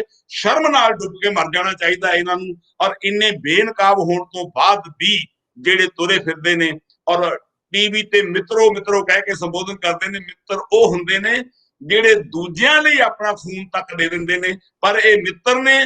ਪੰਜਾਬ ਪੂਰੇ ਭਾਰਤ ਦਾ ਅੱਜ ਮੋਹਰੀ ਬਣਿਆ ਔਰ ਪੂਰੇ ਭਾਰਤ ਦਾ ਜੀ ਖੂਨ ਨਿਚੋੜਨ ਵਾਲਿਆਂ ਦੇ ਸਾਥ ਖੜੇ ਨੇ ਜੀ। ਮੈਂ ਇੱਕ ਅਖੀਰ ਦੇ ਵਿੱਚ ਖਾਲਸਾ ਜੀ ਤੁਹਾਨੂੰ ਇੱਕ ਸਵਾਲ ਕਰਦਾ, ਜਿਹੜਾ ਹੁਣ ਤੱਕ ਇਹ ਪੂਰਾ ਸਿਲਸਿਲਾ ਚੱਲ ਰਿਹਾ ਹੈ, ਇਹਦੇ ਵਿੱਚ ਜੀ ਤੁਹਾਡੇ ਸਾਹਮਣੇ ਹੈਗਾ ਕਿ ਹੁਣ 26 ਤਰੀਕ ਜਿਹੜੀ ਉਹ ਸਾਹਮਣੇ ਹੈਗੀ ਹੈ, ਬਿਲਕੁਲ ਕਿਸਾਨ ਜਿਹੜੇ ਨੇ ਉਹ ਉਹਨੂੰ ਕਹਿ ਚੁੱਕੇ ਹੋਏ ਨੇ ਕਿ ਇਹ ਪਰੇਡ ਜਿਹੜੀ ਇੱਕ ਟਰੈਕਟਰ ਪਰੇਡ ਜਿਹੜੀ ਹੈ ਹੋ ਕੇ ਰਵੇਗੀ ਤੇ ਅਸੀਂ ਕਰਕੇ ਰਵਾਂਗੇ ਜੋ ਮਰਜ਼ੀ ਜੀ ਹੋ ਜਾਏ। ਜੀ ਪਰ ਇਹਦੇ ਵਿੱਚ ਜਿਸ ਤਰੀਕੇ ਨਾਲ ਅਸੀਂ ਵੇਖਿਆ ਹੈ, ਬਹੁਤ ਸਾਰੇ ਲੋਕ 125 ਤੋਂ ਵੱਧ ਸਾਡੇ ਜਿਹੜੇ ਕਿਸਾਨ ਵੀਰ ਨੇ, ਭਾਵੇਂ ਉਹ ਪੰਜਾਬ ਦਾ ਹੋਵੇ, ਭਾਵੇਂ ਯੂਪੀ ਦਾ ਹੋਵੇ, ਭਾਵੇਂ ਕਿਤੋਂ ਦਾ ਵੀ ਹੋਵੇ, ਜੀ ਸ਼ਹਾਦਤ ਪ੍ਰਾਪਤ ਕਰ ਚੁੱਕੇ ਹੋਏ ਨੇ। ਹਰੇਕ ਜਿਹੜੇ ਕਿਸਾਨ ਇੱਕ ਭਾਰਤੀ ਹੈ ਜੀ, ਪਰ ਇੱਥੇ ਬਹੁਤ ਜੋੜ ਸਾਰੇ ਲਿਓ, ਲੋਕ ਹਰੇਕ ਕਿਸਾਨ ਜੀ ਭਾਰਤੀ ਹੈ। ਇੱਥੇ ਖਾਲਸਾ ਜੀ ਪੰਜਾਬੀਅਤ ਦੀ ਮੇਰਾ ਹਰਿਆਣਿਆਂ ਸਵਾਲ ਦੀ ਗੱਲ ਨਹੀਂ ਰਹਿ ਗਈ ਜੀ ਜੀ। ਮੇਰਾ ਸਵਾਲ ਇਹ ਹੈਗਾ ਕਿ ਜਿਹੜੇ ਲੋਕ ਲੰਮੇ ਸਮੇਂ ਤੋਂ ਇਹ ਕਹਿ ਰਹੇ ਸਨ ਕਿ ਇਹ ਨਹੀਂ ਹੋ ਸਕਦਾ, ਇਹ ਜਿਹੜੇ ਬਜ਼ੁਰਗ ਲੀਡਰ ਜਿਹੜੇ ਨੇ, ਇਹ ਕੋਈ ਕਾਮਰੇਡ ਹੈ, ਇਹ ਬਜ਼ੁਰਗ ਹੋ ਚੁੱਕੇ ਨੇ, ਇਹਨਾਂ ਦੇ ਖੂਨ ਦੇ ਵਿੱਚ ਉਹੋ ਜੀ ਅੱਗ ਨਹੀਂ ਰਹੀ, ਇਹ ਬੋਲਦੇ ਨਹੀਂ ਹੈਗੇ, ਉਹਨਾਂ ਨੇ 50 ਦਿਨ ਤੱਕ ਆਪਣੇ ਲੋਕਾਂ ਨੂੰ ਵੀ ਬਚਾ ਕੇ ਰੱਖਿਆ, ਕੋਈ ਨੁਕਸਾਨ ਵੀ ਨਹੀਂ ਹੋਣ ਦਿੱਤਾ, ਤੇ ਨਿੱਕੀ ਨਿੱਕੀ ਸਾਜ਼ਿਸ਼ ਜਿਹੜੀ ਹੈ ਉਸ ਨੂੰ ਵੀ ਦੁਨੀਆ ਦੇ ਸਾਹਮਣੇ ਲਿਆ ਕੇ ਰੱਖ ਦਿੱਤਾ ਕਿ ਦੇਖੋ ਜੀ ਸਰਕਾਰਾਂ ਇਸ ਤਰੀਕੇ ਨਾਲ ਸਾਜ਼ਿਸ਼ ਕਰ ਰਹੀਆਂ ਨੇ, ਤੇ ਸਰਕਾਰ ਨੂੰ ਮਜਬੂਰ ਕਰ ਦਿੱਤਾ ਕਿ ਉਹ ਇੱਥੋਂ ਤੱਕ ਦੇ ਹੱਥ ਕੰਡੇ ਅਪਣਾ ਰਹੀ ਹੈ, ਕਿਉਂਕਿ ਉਹਨਾਂ ਨੇ ਆਪਣੀ ਜ਼ਿੰਦਗੀ ਦਾ ਪੂਰਾ ਐਕਸਪੀਰੀਅੰਸ ਜਿਹੜਾ ਸੰਘਰਸ਼ਾਂ ਦਾ ਉਹ ਲਾ ਦਿੱਤਾ ਕਿ ਦੇਖੋ ਜੀ ਸੰਘਰਸ਼ ਹੁੰਦੇ ਕਿਸ ਤਰ੍ਹਾਂ ਹੈ। ਆਪਣੇ ਆਪ 'ਚ ਮੈਂ ਕਹਿ ਸਕਦਾ ਕਿ ਸਾਡੀ ਜ਼ਿੰਦਗੀ ਦੇ ਵਿੱਚ ਵੀ ਅਜੇ ਤੱਕ ਨਾ ਇਸ ਤਰੀਕੇ ਦਾ ਸੰਘਰਸ਼ ਵੇਖਿਆ ਸੀ, ਤੇ ਹੋ ਸਕਦਾ ਕਿ ਨਾ ਹੀ ਵੇਖਿਆ ਜਾਵੇ, ਕਿਉਂਕਿ ਇਹਦੇ ਵਾਸਤੇ ਬੜੀ ਮਿਹਨਤ ਜਿਹੜੀ ਕਰਨੀ ਪੈਂਦੀ ਹੈ। ਜਿਹੜੇ ਲੋਕ ਕਹਿੰਦੇ ਸੀ ਕਿ ਇਹਨਾਂ ਦਾ ਖੂਨ ਦੇ ਵਿੱਚ ਉਹ ਗਰਮੀ ਨਹੀਂ ਰਹੀ, ਇਹ ਆਪਣੇ ਆਪ 'ਚ ਠੰਡੇ ਹੋ ਚੁੱਕੇ ਨੇ, ਨੌਜਵਾਨਾਂ ਨੂੰ ਅੱਗੇ ਲਾ ਦੇਣਾ ਚਾਹੀਦਾ, ਉਹਨਾਂ ਨੂੰ ਤੁਸੀਂ ਕੀ ਕਹਿਣਾ ਚਾਹੁੰਦੇ ਹੋ? ਮਨੀਸ਼ ਜੀ, ਅੱਜ ਤੱਕ ਪੰਜਾਬ ਦੀ ਇਹ ਤਰਾਸਦੀ ਰਹੀ ਹੈ ਕਿ ਪੰਜਾਬ ਹਮੇਸ਼ਾ ਸੰਘਰਸ਼ਾਂ ਦਾ ਮੋਹਰੀ ਰਿਹਾ, ਚਾਹੇ ਉਹ ਆਜ਼ਾਦੀ ਦਾ ਸੰਘਰਸ਼ ਸੀ, ਲੇਕਿਨ ਟੇਬਲ ਤੇ ਬੈਠ ਕੇ ਹਾਰ ਜਾਂਦਾ ਰਿਹਾ। ਬਲਦੇਵ ਸਿੰਘ ਇਹਦੀ ਐਗਜ਼ਾਮਪਲ ਹੈ, ਜਿਹੜਾ ਗੋਲਮੇਜ ਕਾਨਫਰੰਸ ਤੇ ਨਹਿਰੂ ਤੇ ਕਾਇਦੇ ਆਜ਼ਮ ਜਿਨ੍ਹਾਂ ਸਾਹਿਬ ਦੇ ਨਾਲ ਬੈਠਿਆ ਸੀ। ਠੀਕ ਹੈ ਜੀ। ਅੱਜ ਪੰਜਾਬ ਦੀ ਲੀਡਰਸ਼ਿਪ ਨੇ ਸਾਫ਼ ਕਰ ਦਿੱਤਾ, ਜਿੰਨੀਆਂ ਵੀ ਮੀਟਿੰਗਾਂ ਸਰਕਾਰ ਦੇ ਨਾਲ ਹੋਈਆਂ ਨੇ, 10 ਜਾਂ 11 ਦੌਰ ਦੀਆਂ ਮੀਟਿੰਗਾਂ ਹੋਈਆਂ ਨੇ, ਹਰੇਕ ਮੀਟਿੰਗ ਵਿੱਚ ਕਿਸਾਨ ਆਗੂਆਂ ਨੇ ਸਰਕਾਰ ਦੇ ਸਵਾਲਾਂ ਦਾ ਜਵਾਬ ਦੇ ਕੇ ਉਹਨਾਂ ਨੂੰ ਨਿਰ ਉੱਤਰ ਕਰ ਦਿੱਤਾ। ਸਰਕਾਰ ਬਾਰ-ਬਾਰ ਤੋਮਰ ਵਰਗਾ ਬੰਦਾ ਉੱਠ ਕੇ ਅੰਦਰ ਜਾਂਦਾ ਸੀ ਆਪਣੇ ਅਕਾਵਾਂ ਤੋਂ ਪੁੱਛਣ ਲਈ। ਕਿਸਾਨ ਹੁਣ ਆਹ ਕਹਿੰਦੇ ਨੇ, ਪੰਜਾਬ ਦੀ ਤੇ ਪੂਰੇ ਭਾਰਤ ਦੀ ਕਿਸਾਨ ਲੀਡਰਸ਼ਿਪ ਨੇ ਸਾਬਤ ਕਰ ਦਿੱਤਾ ਕਿ ਜਿੱਥੇ ਉਹਨਾਂ ਨੇ ਜਵਾਨਾਂ ਵਿੱਚ ਜੋਸ਼ ਭਰਿਆ, ਉੱਥੇ ਉਹਨਾਂ ਨੇ ਹੋਸ਼ ਤੋਂ ਕੰਮ ਲੈ ਕੇ ਸਰਕਾਰ ਨੂੰ ਟੇਬਲ ਦੇ ਉੱਤੇ ਬਿਠਾ ਕੇ ਵੀ ਹਰਾਇਆ ਤੇ ਸੰਘਰਸ਼ ਦੇ ਵਿੱਚ ਵੀ ਹਰਾਉਣਗੇ। ਐਸੀ ਮੈਂ ਕਾਮਨਾ ਕਰਦਾ ਕਿ ਤੁਹਾਡਾ ਜਿਹੜਾ ਇਹ ਪ੍ਰੋਗਰਾਮ ਹੈ, ਮੈਂ ਸਮਝਦਾ ਵੀ ਇਹ ਜਨ ਜਨ ਤੱਕ ਪਹੁੰਚਣਾ ਚਾਹੀਦਾ, ਕਿਉਂਕਿ ਇਹ ਆਖਰੀ ਘਟਨਾ ਨਹੀਂ ਹੈ। ਇਸ ਗੱਲ ਤੋਂ ਵੀ ਮਨੀਸ਼ੀ ਆਪਾਂ ਜੋਰ ਦੇ ਕੇ ਕਹਿ ਦਈਏ, ਸਰਕਾਰ ਇਦੋਂ ਵੀ ਘਿਨਾਉਣਾ ਕਾਂਡ ਕਰ ਸਕਦੀ ਹੈ। ਅਰਨਬ ਗੋਸਵਾਮੀ ਦੀ ਚੈਟਿੰਗ ਤੋਂ ਸਾਫ਼ ਹੈ ਕਿ ਸਰਕਾਰੀ ਜਿਹੜੇ ਪਾਕਿਸਤਾਨ ਤੇ ਹਮਲਾ ਕਰਨਾ, 3 ਦਿਨ ਪਹਿਲਾਂ ਇੱਕ ਟੁੱਚੇ ਜਿਹੇ ਪੱਤਰਕਾਰ ਨੂੰ, ਜਿਹੜਾ ਜਿਹਦਾ ਪੂਛ ਨੂੰ ਅੱਗ ਲੱਗੀ ਹੁੰਦੀ ਇਦਾਂ ਟੱਪਦਾ, ਉਹਨੂੰ ਪਤਾ ਕਿ ਜਿਹੜਾ ਸਰਕਾਰ ਨੇ ਹਮਲਾ ਕਰਨਾ। ਇਦੋਂ ਵੱਧ ਬੁਰਾ ਹਾਲ ਭਾਰਤ ਦੀ ਜਿਹੜੀ ਨੈਸ਼ਨਲ ਸਿਕਿਉਰਿਟੀ ਦਾ ਕੀ ਹੋ ਸਕਦਾ। ਮੈਂ ਇਹ ਸਮਝਦਾ ਸਰਕਾਰ ਦਾ ਇਹ ਆਖਰੀ ਹਮਲਾ ਨਹੀਂ, ਇਦੋਂ ਘਿਨਾਉਣੀ ਸਾਜ਼ਿਸ਼ ਪਤਾ ਨਹੀਂ ਕੀ ਕਰ ਦੇਵੇ। ਇਸ ਕਰਕੇ ਕਿਸਾਨਾਂ ਨੂੰ ਇੱਕ ਇੱਕ ਵੀਰ ਜਿਹੜਾ ਮੋਰਚੇ ਤੇ ਆਇਆ, ਮੇਰੀ ਭੈਣ ਮੋਰਚੇ ਤੇ ਆਈ ਆ, ਉਹਨਾਂ ਨੂੰ ਪਹਿਰੇਦਾਰ ਬਣ ਕੇ ਪਹਿਰਾ ਦੇਣਾ ਚਾਹੀਦਾ। ਹਰੇਕ ਬੰਦਾ ਅੱਜ ਤੋਂ ਇਹ ਸਮਝੇ 3 ਦਿਨ ਦੀ ਗੱਲ ਹੈ, 3 ਦਿਨ ਤੱਕ ਇਹਨਾਂ ਨੇ ਜਿਹੜਾ ਉਸ ਤੋਂ ਬਾਅਦ ਇਹਨਾਂ ਦੀ ਜਿਹੜੀ ਪੂਛ ਨੂੰ ਅੱਗ ਲੱਗੀ ਉਹ ਠੀਕ ਹੋਣੀ ਸ਼ੁਰੂ ਹੋ ਜਾਣੀ ਹੈ, ਇਹਨਾਂ ਨੂੰ ਅਕਲ ਆ ਜਾਣੀ ਹੈ। ਕਿਉਂਕਿ ਪੰਜਾਬ ਤੋਂ ਕਿਸਾਨ ਇੱਕ ਇੱਕ ਟਰੈਕਟਰ ਨਾਲ ਨਹੀਂ ਆ ਰਹੇ, ਟਰਾਲੀਆਂ ਦੇ ਵਿੱਚ 3-3 ਟਰੈਕਟਰ ਲੱਦ ਕੇ ਨਾਲ ਲੈ ਕੇ ਆ ਰਹੇ ਨੇ, ਲੰਮੇ ਲੰਮੇ ਕਾਫਲੇ ਤੁਰੇ ਹੋਏ ਨੇ। ਔਰ ਯਕੀਨ ਕਰਿਓ ਮਨੀਸ਼ੀ, ਇਹ ਲਾਈਨ ਦਿੱਲੀ ਤੋਂ ਲੈ ਕੇ ਅੰਬਾਲੇ ਤੱਕ ਲੱਗ ਜਾਣੀ ਆ, ਸਰਸੇ ਤੋਂ ਲੈ ਕੇ ਸਿੰਘੂ ਬਾਰਡਰ ਤੱਕ ਲੱਗ ਜਾਣੀ ਆ। ਇਹੀ ਹਾਲ ਜਿਹੜਾ ਮੈਂ ਸਮਝਦਾ ਉਹ ਯੂਪੀ ਤੇ ਰਾਜਸਥਾਨ ਤੋਂ ਹੋ ਰਿਹਾ। ਸਰਕਾਰ ਨੂੰ ਆਖਰ ਭੱਜਣਾ ਹੀ ਪੈਣਾ, ਕਿਸਾਨਾਂ ਦੀ ਜਿੱਤ ਹੋਣੀ ਹੈ। ਪਰ ਜਿਹੜੇ 125 ਤੋਂ ਵੱਧ ਕਿਸਾਨ ਸ਼ਹੀਦ ਹੋ ਚੁੱਕੇ ਨੇ, ਇਹਨਾਂ ਦੀ ਕਾਤਲ ਜਿਹੜੀ ਆ ਉਹ ਮੋਦੀ ਦੀ ਸਰਕਾਰ ਹੈ, ਜਿਨ੍ਹਾਂ ਨੇ ਇਸ ਗੱਲ ਨੂੰ ਮੰਨ ਲਿਆ ਕਿ ਸਾਡੇ ਤਿੰਨੋਂ ਖੇਤੀਬਾੜੀ ਕਾਨੂੰਨ ਗਲਤ ਨੇ। ਜੇ ਸੋਧਾ ਕਰਨ ਨੂੰ ਤਿਆਰ ਨੇ, ਮਨੀਸ਼ ਜੀ ਤੁਸੀਂ ਮੈਨੂੰ ਕੁਝ ਦੇਣ ਲੱਗੇ ਹੋ, ਜ਼ਬਰਦਸਤੀ ਦੇ ਦਿਓ, ਮੈਂ ਕਹਿੰਦਾ ਮੈਂ ਨਹੀਂ ਲੈਣਾ। ਤੁਸੀਂ ਕਹਿੰਦੇ ਨਹੀਂ, ਧੱਕੇ ਨਾਲ ਦੇਣਾ। ਇਸ ਕਰਕੇ ਸਰਕਾਰ ਦੀ ਅੜੀ ਸਾਬਤ ਕਰਦੀ ਹੈ ਕਿ ਉਹਨਾਂ ਨੇ ਕਿਤੇ ਨਾ ਕਿਤੇ ਕਿਸਾਨਾਂ ਨੂੰ ਪਹਿਲਾਂ ਹੀ ਵੇਚਿਆ ਹੋਇਆ ਸੀ। ਤਾਂ ਹੀ ਤੇ ਸੈਲੋ ਪਹਿਲਾਂ ਬਣੇ, ਤਾਂ ਹੀ ਤੇ ਜੀਓ ਦੀਆਂ ਬੋਰੀਆਂ ਪਹਿਲਾਂ ਛਪ ਗਈਆਂ। 47 ਤੋਂ ਵੱਧ ਕਹਿੰਦੇ ਮੰਡੀਆਂ ਬੰਦ ਨਹੀਂ ਹੋਣੀਆਂ। ਜਿਸ ਮੱਧ ਪ੍ਰਦੇਸ਼ ਚ ਮੋਦੀ ਇਹ ਗੱਲ ਕਹਿ ਰਿਹਾ ਸੀ, ਉਹਦੇ ਅੰਦਰ 47 ਤੋਂ ਵੱਧ ਮੰਡੀਆਂ ਬੰਦ ਹੋ ਚੁੱਕੀਆਂ ਨੇ। MSP 1800 ਮੱਕੀ ਦੀ, ਤੇ 700 600 ਚ ਖਰੀਦੀ ਗਈ ਹੈ। ਇਦੋਂ ਬੁਰਾ ਹਾਲ ਕਿਸਾਨਾਂ ਦਾ ਹੋ ਰਹੇ ਕਰਨ ਵਾਲੇ ਨੇ। ਕਿੰਨੇ ਬੰਦੇ ਬਿਲਕੁਲ ਅਜੇ ਝੋਨਾ ਵੱਢੇ ਨੂੰ 3 ਮਹੀਨੇ ਹੋ ਗਏ, ਮੰਡੀਆਂ 'ਚੋਂ ਝੋਨਾ ਮੱਧ ਪ੍ਰਦੇਸ਼ ਚੱਕਿਆ ਨਹੀਂ ਗਿਆ। ਇਸ ਕਰਕੇ ਜਿਹੜਾ ਜਾਗਣਾ ਚਾਹੀਦਾ, ਕਿਸਾਨਾਂ ਦਾ ਸਾਥ ਦੇਣਾ ਚਾਹੀਦਾ। ਕਿਸਾਨ ਲੀਡਰਸ਼ਿਪ ਨੂੰ ਅੱਜ ਤੋਂ ਲੈ ਕੇ ਡਟ ਕੇ ਪਹਿਰੇਦਾਰੀ ਕਰਨੀ ਚਾਹੀਦੀ ਆ। 30 ਲੱਖ 40 ਲੱਖ ਲੋਕ ਇਕੱਠੇ ਹੋ ਚੁੱਕੇ ਨੇ। ਇਹ ਕਾਫਲਾ ਘਟਣ ਦੀ ਬਜਾਏ ਹੁੰਦਾ ਕੀ ਹੈ ਕਿ ਹੌਲੀ ਹੌਲੀ ਘਟਦਾ ਜਾਂਦਾ ਹੁੰਦਾ, ਪਰ ਇਹ ਕਾਫਲਾ ਵੱਧ ਰਿਹਾ। ਇਹਦਾ ਮਤਲਬ ਭਾਰਤ ਦਾ ਕਿਸਾਨ ਨਹੀਂ, ਕਿਸਾਨਾਂ ਦੇ ਨਾਲ ਮਜ਼ਦੂਰ ਵੀ, ਮੁਲਾਜ਼ਮ ਵੀ, ਕਿਉਂਕਿ ਜਿਨ੍ਹਾਂ ਦੇ ਅੰਦੋਲਨ ਪਹਿਲਾਂ ਫੇਲ ਹੋਏ ਸੀ ਉਹਨਾਂ ਨੂੰ ਦੁਬਾਰਾ ਫੇਰ ਇੱਕ ਕੀ ਅਸੀਂ ਕਹਿ ਸਕਦੇ ਵੀ ਚਾਨਣ ਮਨਾਲਾ ਦਿਸਣ ਲੱਗ ਪਿਆ। ਅਗਰ ਕਿਸਾਨ ਇੰਨੀ ਜੁੱਟ ਨਾਲ ਸੰਘਰਸ਼ ਲੜ ਸਕਦਾ, ਅਸੀਂ ਤੇ ਚਾਹੇ ਹਾਰ ਗਏ ਆ। ਉੜੀਸਾ ਦੇ ਕਿਸਾਨਾਂ ਦੀ ਮੈਂ ਐਗਜ਼ਾਮਪਲ ਦੇਵਾਂਗਾ। ਉਹਨਾਂ ਨੇ ਆਪਣਾ ਪਿਸ਼ਾਬ ਆਪ ਪੀਤਾ, ਆਪਣਾ ਗੰਦ ਆਪ ਖਾਦਾ, ਕਹਿੰਦਿਆਂ ਵੀ ਘਿਣ ਆਉਂਦੀ ਹੈ। ਮੂੰਹ 'ਚ ਚੂਹੇ ਫੜ ਕੇ ਜੰਤਰ ਮੰਤਰ ਦੇ ਕਰਦੇ ਰਹੇ ਨੇ। ਅੱਜ ਜਿਹੜਾ ਹਾਈਲਾਈਟ ਹੈ, ਜੇ ਕਿਸਾਨ ਹਾਰ ਗਿਆ, ਭਾਰਤ ਦੇ ਅੰਦਰ ਦੁਬਾਰਾ ਕੋਈ ਅੰਦੋਲਨ ਨਹੀਂ ਜੇ ਹੋਣਾ। ਇਸ ਕਰਕੇ ਪੂਰੇ ਭਾਰਤ ਦੇ ਲੋਕਾਂ ਨੂੰ ਕਿਸਾਨਾਂ ਦੇ ਨਾਲ ਡਟ ਕੇ ਖੜੇ ਹੋ ਜਾਣਾ ਚਾਹੀਦਾ। ਬਿਲਕੁਲ ਇਸ ਸਾਲ ਦੇ ਜਦੋਂ ਨਵਾਂ ਸਾਲ ਸ਼ੁਰੂ ਹੋਇਆ ਸੀ 2020, ਉਦੋਂ ਜਦੋਂ ਕੋਰੋਨਾ ਵਾਇਰਸ ਮਾਰਚ ਦੇ ਮਹੀਨੇ ਤਕਰੀਬਨ ਭਾਰਤ ਦੇ ਵਿੱਚ ਪਹੁੰਚਦਾ ਹੈ ਤਾਂ ਲੱਖਾਂ ਦੀ ਤਾਦਾਦ ਦੇ ਵਿੱਚ ਲੋਕ ਆਪਣੇ ਘਰਾਂ ਵੱਲ ਨੂੰ ਭੱਜਦੇ ਨੇ ਕਿ ਉਹ ਆਪਣੀਆਂ ਜਾਨਾਂ ਬਚਾ ਸਕਣ। ਪਰ ਇਹ ਸਮਾਂ ਦੇਖੋ ਕਿਸ ਤਰੀਕੇ ਦਾ ਹੈਗਾ। ਉਹੀ ਸਾਲ ਜਿਹੜਾ ਹੈ ਉਹਦੇ ਵਿੱਚ ਕਿਸਾਨ ਜਿਹੜੇ ਨੇ ਆਪਣੇ ਘਰ, ਆਪਣੇ ਬੱਚੇ, ਆਪਣੇ ਪਰਿਵਾਰ ਛੱਡ ਕੇ ਦਿੱਲੀ ਦੇ ਦਰਵਾਜ਼ੇ ਤੇ ਜਾਂਦੇ ਨੇ ਕਿ ਸਾਡਾ ਭਵਿੱਖ ਬਚ ਸਕੇ, ਭਾਰਤ ਦੇ ਲੋਕਾਂ ਦਾ ਹੱਕ ਬਚ ਸਕੇ, ਭਾਰਤ ਦੇ ਲੋਕਾਂ ਦੇ ਵਿੱਚ ਘਰਾਂ ਦੇ ਵਿੱਚ ਰਸੋਈਆਂ ਜਿਹੜੀਆਂ ਹੈਗੀਆਂ ਨੇ ਉਹਨਾਂ ਦੇ ਵਿੱਚ ਉਹ ਬੈਠ ਕੇ ਇੱਜ਼ਤ ਤੇ ਮਾਣ ਦੇ ਨਾਲ ਆਪਣੀ 3 ਵੇਲੇ ਦੀ ਰੋਟੀ ਜਿਹੜੀ ਉਹ ਖਾ ਸਕਣ। ਇਸ ਤਰੀਕੇ ਦਾ ਸੰਘਰਸ਼ ਲੈ ਕੇ ਭਾਰਤ ਦੇ ਕਿਸਾਨ ਜਿਹੜੇ ਨੇ ਉਹ ਸੜਕਾਂ ਦੇ ਉੱਤੇ ਉਤਰੇ ਹੋਏ ਨੇ। ਸਰਕਾਰ ਦੀ ਕੀ ਮਜਬੂਰੀ ਹੈ ਇੱਥੋਂ ਤੱਕ ਆਉਣਾ ਪੈ ਰਿਹਾ, ਜਾਂ ਉਹਨਾਂ ਲੋਕਾਂ ਦੀ ਕੀ ਮਜਬੂਰੀ ਹੈ ਜਿਹੜੇ ਇਸ ਤਰੀਕੇ ਦੀ ਵਾਇਲੈਂਸ ਕਰਕੇ, ਕਿਸਾਨ ਲੀਡਰਾਂ ਨੂੰ ਕਤਲ ਕਰਕੇ ਇਸ ਸੰਘਰਸ਼ ਨੂੰ ਜਿਹੜਾ ਖਤਮ ਕਰਨਾ ਚਾਹੁੰਦੇ ਨੇ। ਇਹ ਅਜੇ ਤੱਕ ਸਮਝ ਨਹੀਂ ਆਇਆ। ਚਾਹੀਦਾ ਤਾਂ ਇਹ ਸੀ ਕਿ ਜਿੰਨੀਆਂ ਵੀ ਹੁਣ ਤੱਕ ਸੁਰੱਖਿਆ ਏਜੰਸੀਆਂ ਹੈਗੀਆਂ ਨੇ ਉਹ ਘੱਟ ਤੋਂ ਘੱਟ ਇਹ ਚੀਜ਼ ਦੀ ਪਰਖ ਕਰਦੀਆਂ ਕਿ ਇਹ ਸਭ ਕੁਝ ਕੌਣ ਕਰਨ ਦੀ ਕੋਸ਼ਿਸ਼ ਕਰ ਰਿਹਾ, ਲੇਕਿਨ ਉਸ ਪਾਸੇ ਬਿਲਕੁਲ ਸਨਾਟਾ ਹੈ। ਪਰ ਜਿਸ ਪਾਸੇ ਸਨਾਟਾ ਹੋਣਾ ਚਾਹੀਦਾ ਸੀ ਉਸ ਪਾਸੇ ਰੋਲਾ ਪਾਇਆ ਜਾ ਰਿਹਾ ਹੈ। ਫਾਲਤੂ ਦਾ ਲੋਕਾਂ ਨੂੰ ਇੱਕ ਦੂਜੇ ਖਿਲਾਫ ਭੜਕਾਉਣ ਦੀ ਕੋਸ਼ਿਸ਼ ਕੀਤੀ ਜਾ ਰਹੀ ਹੈ। ਭਾਰਤ ਦੇ ਇਤਿਹਾਸ ਦੇ ਵਿੱਚ 2 ਤਰੀਕੇ ਦੇ ਲੋਕ ਜਿਹੜੇ ਨੇ ਉੱਭਰ ਕੇ ਸਾਹਮਣੇ ਆ ਰਹੇ ਨੇ। ਇੱਕ ਜਿਹੜੇ ਰਾਜਨੀਤਿਕ ਪਾਰਟੀਆਂ ਨੂੰ ਅੱਜ ਵੀ ਸਪੋਰਟ ਕਰ ਰਹੇ ਨੇ, ਤੇ ਦੂਸਰੇ ਉਹ ਲੋਕ ਜਿਹੜੇ ਇਸ ਵੇਲੇ ਮਾਨਵਤਾ ਦੀ ਸੇਵਾ ਕਰਦੇ ਹੋਏ ਆਪਣੇ ਆਪ ਨਿਕਲ ਕੇ ਘਰੋਂ ਬਾਹਰ ਆ ਰਹੇ ਨੇ ਕਿ ਇਸ ਸਦੀ ਦੇ ਵਿੱਚ, 21ਵੀਂ ਸਦੀ ਦੇ ਵਿੱਚ ਦੁਨੀਆ ਦਾ ਸਭ ਤੋਂ ਵੱਡਾ ਸੰਘਰਸ਼ ਕੀ ਇਸ ਤਰੀਕੇ ਦਾ ਹੋ ਸਕਦਾ ਹੈ।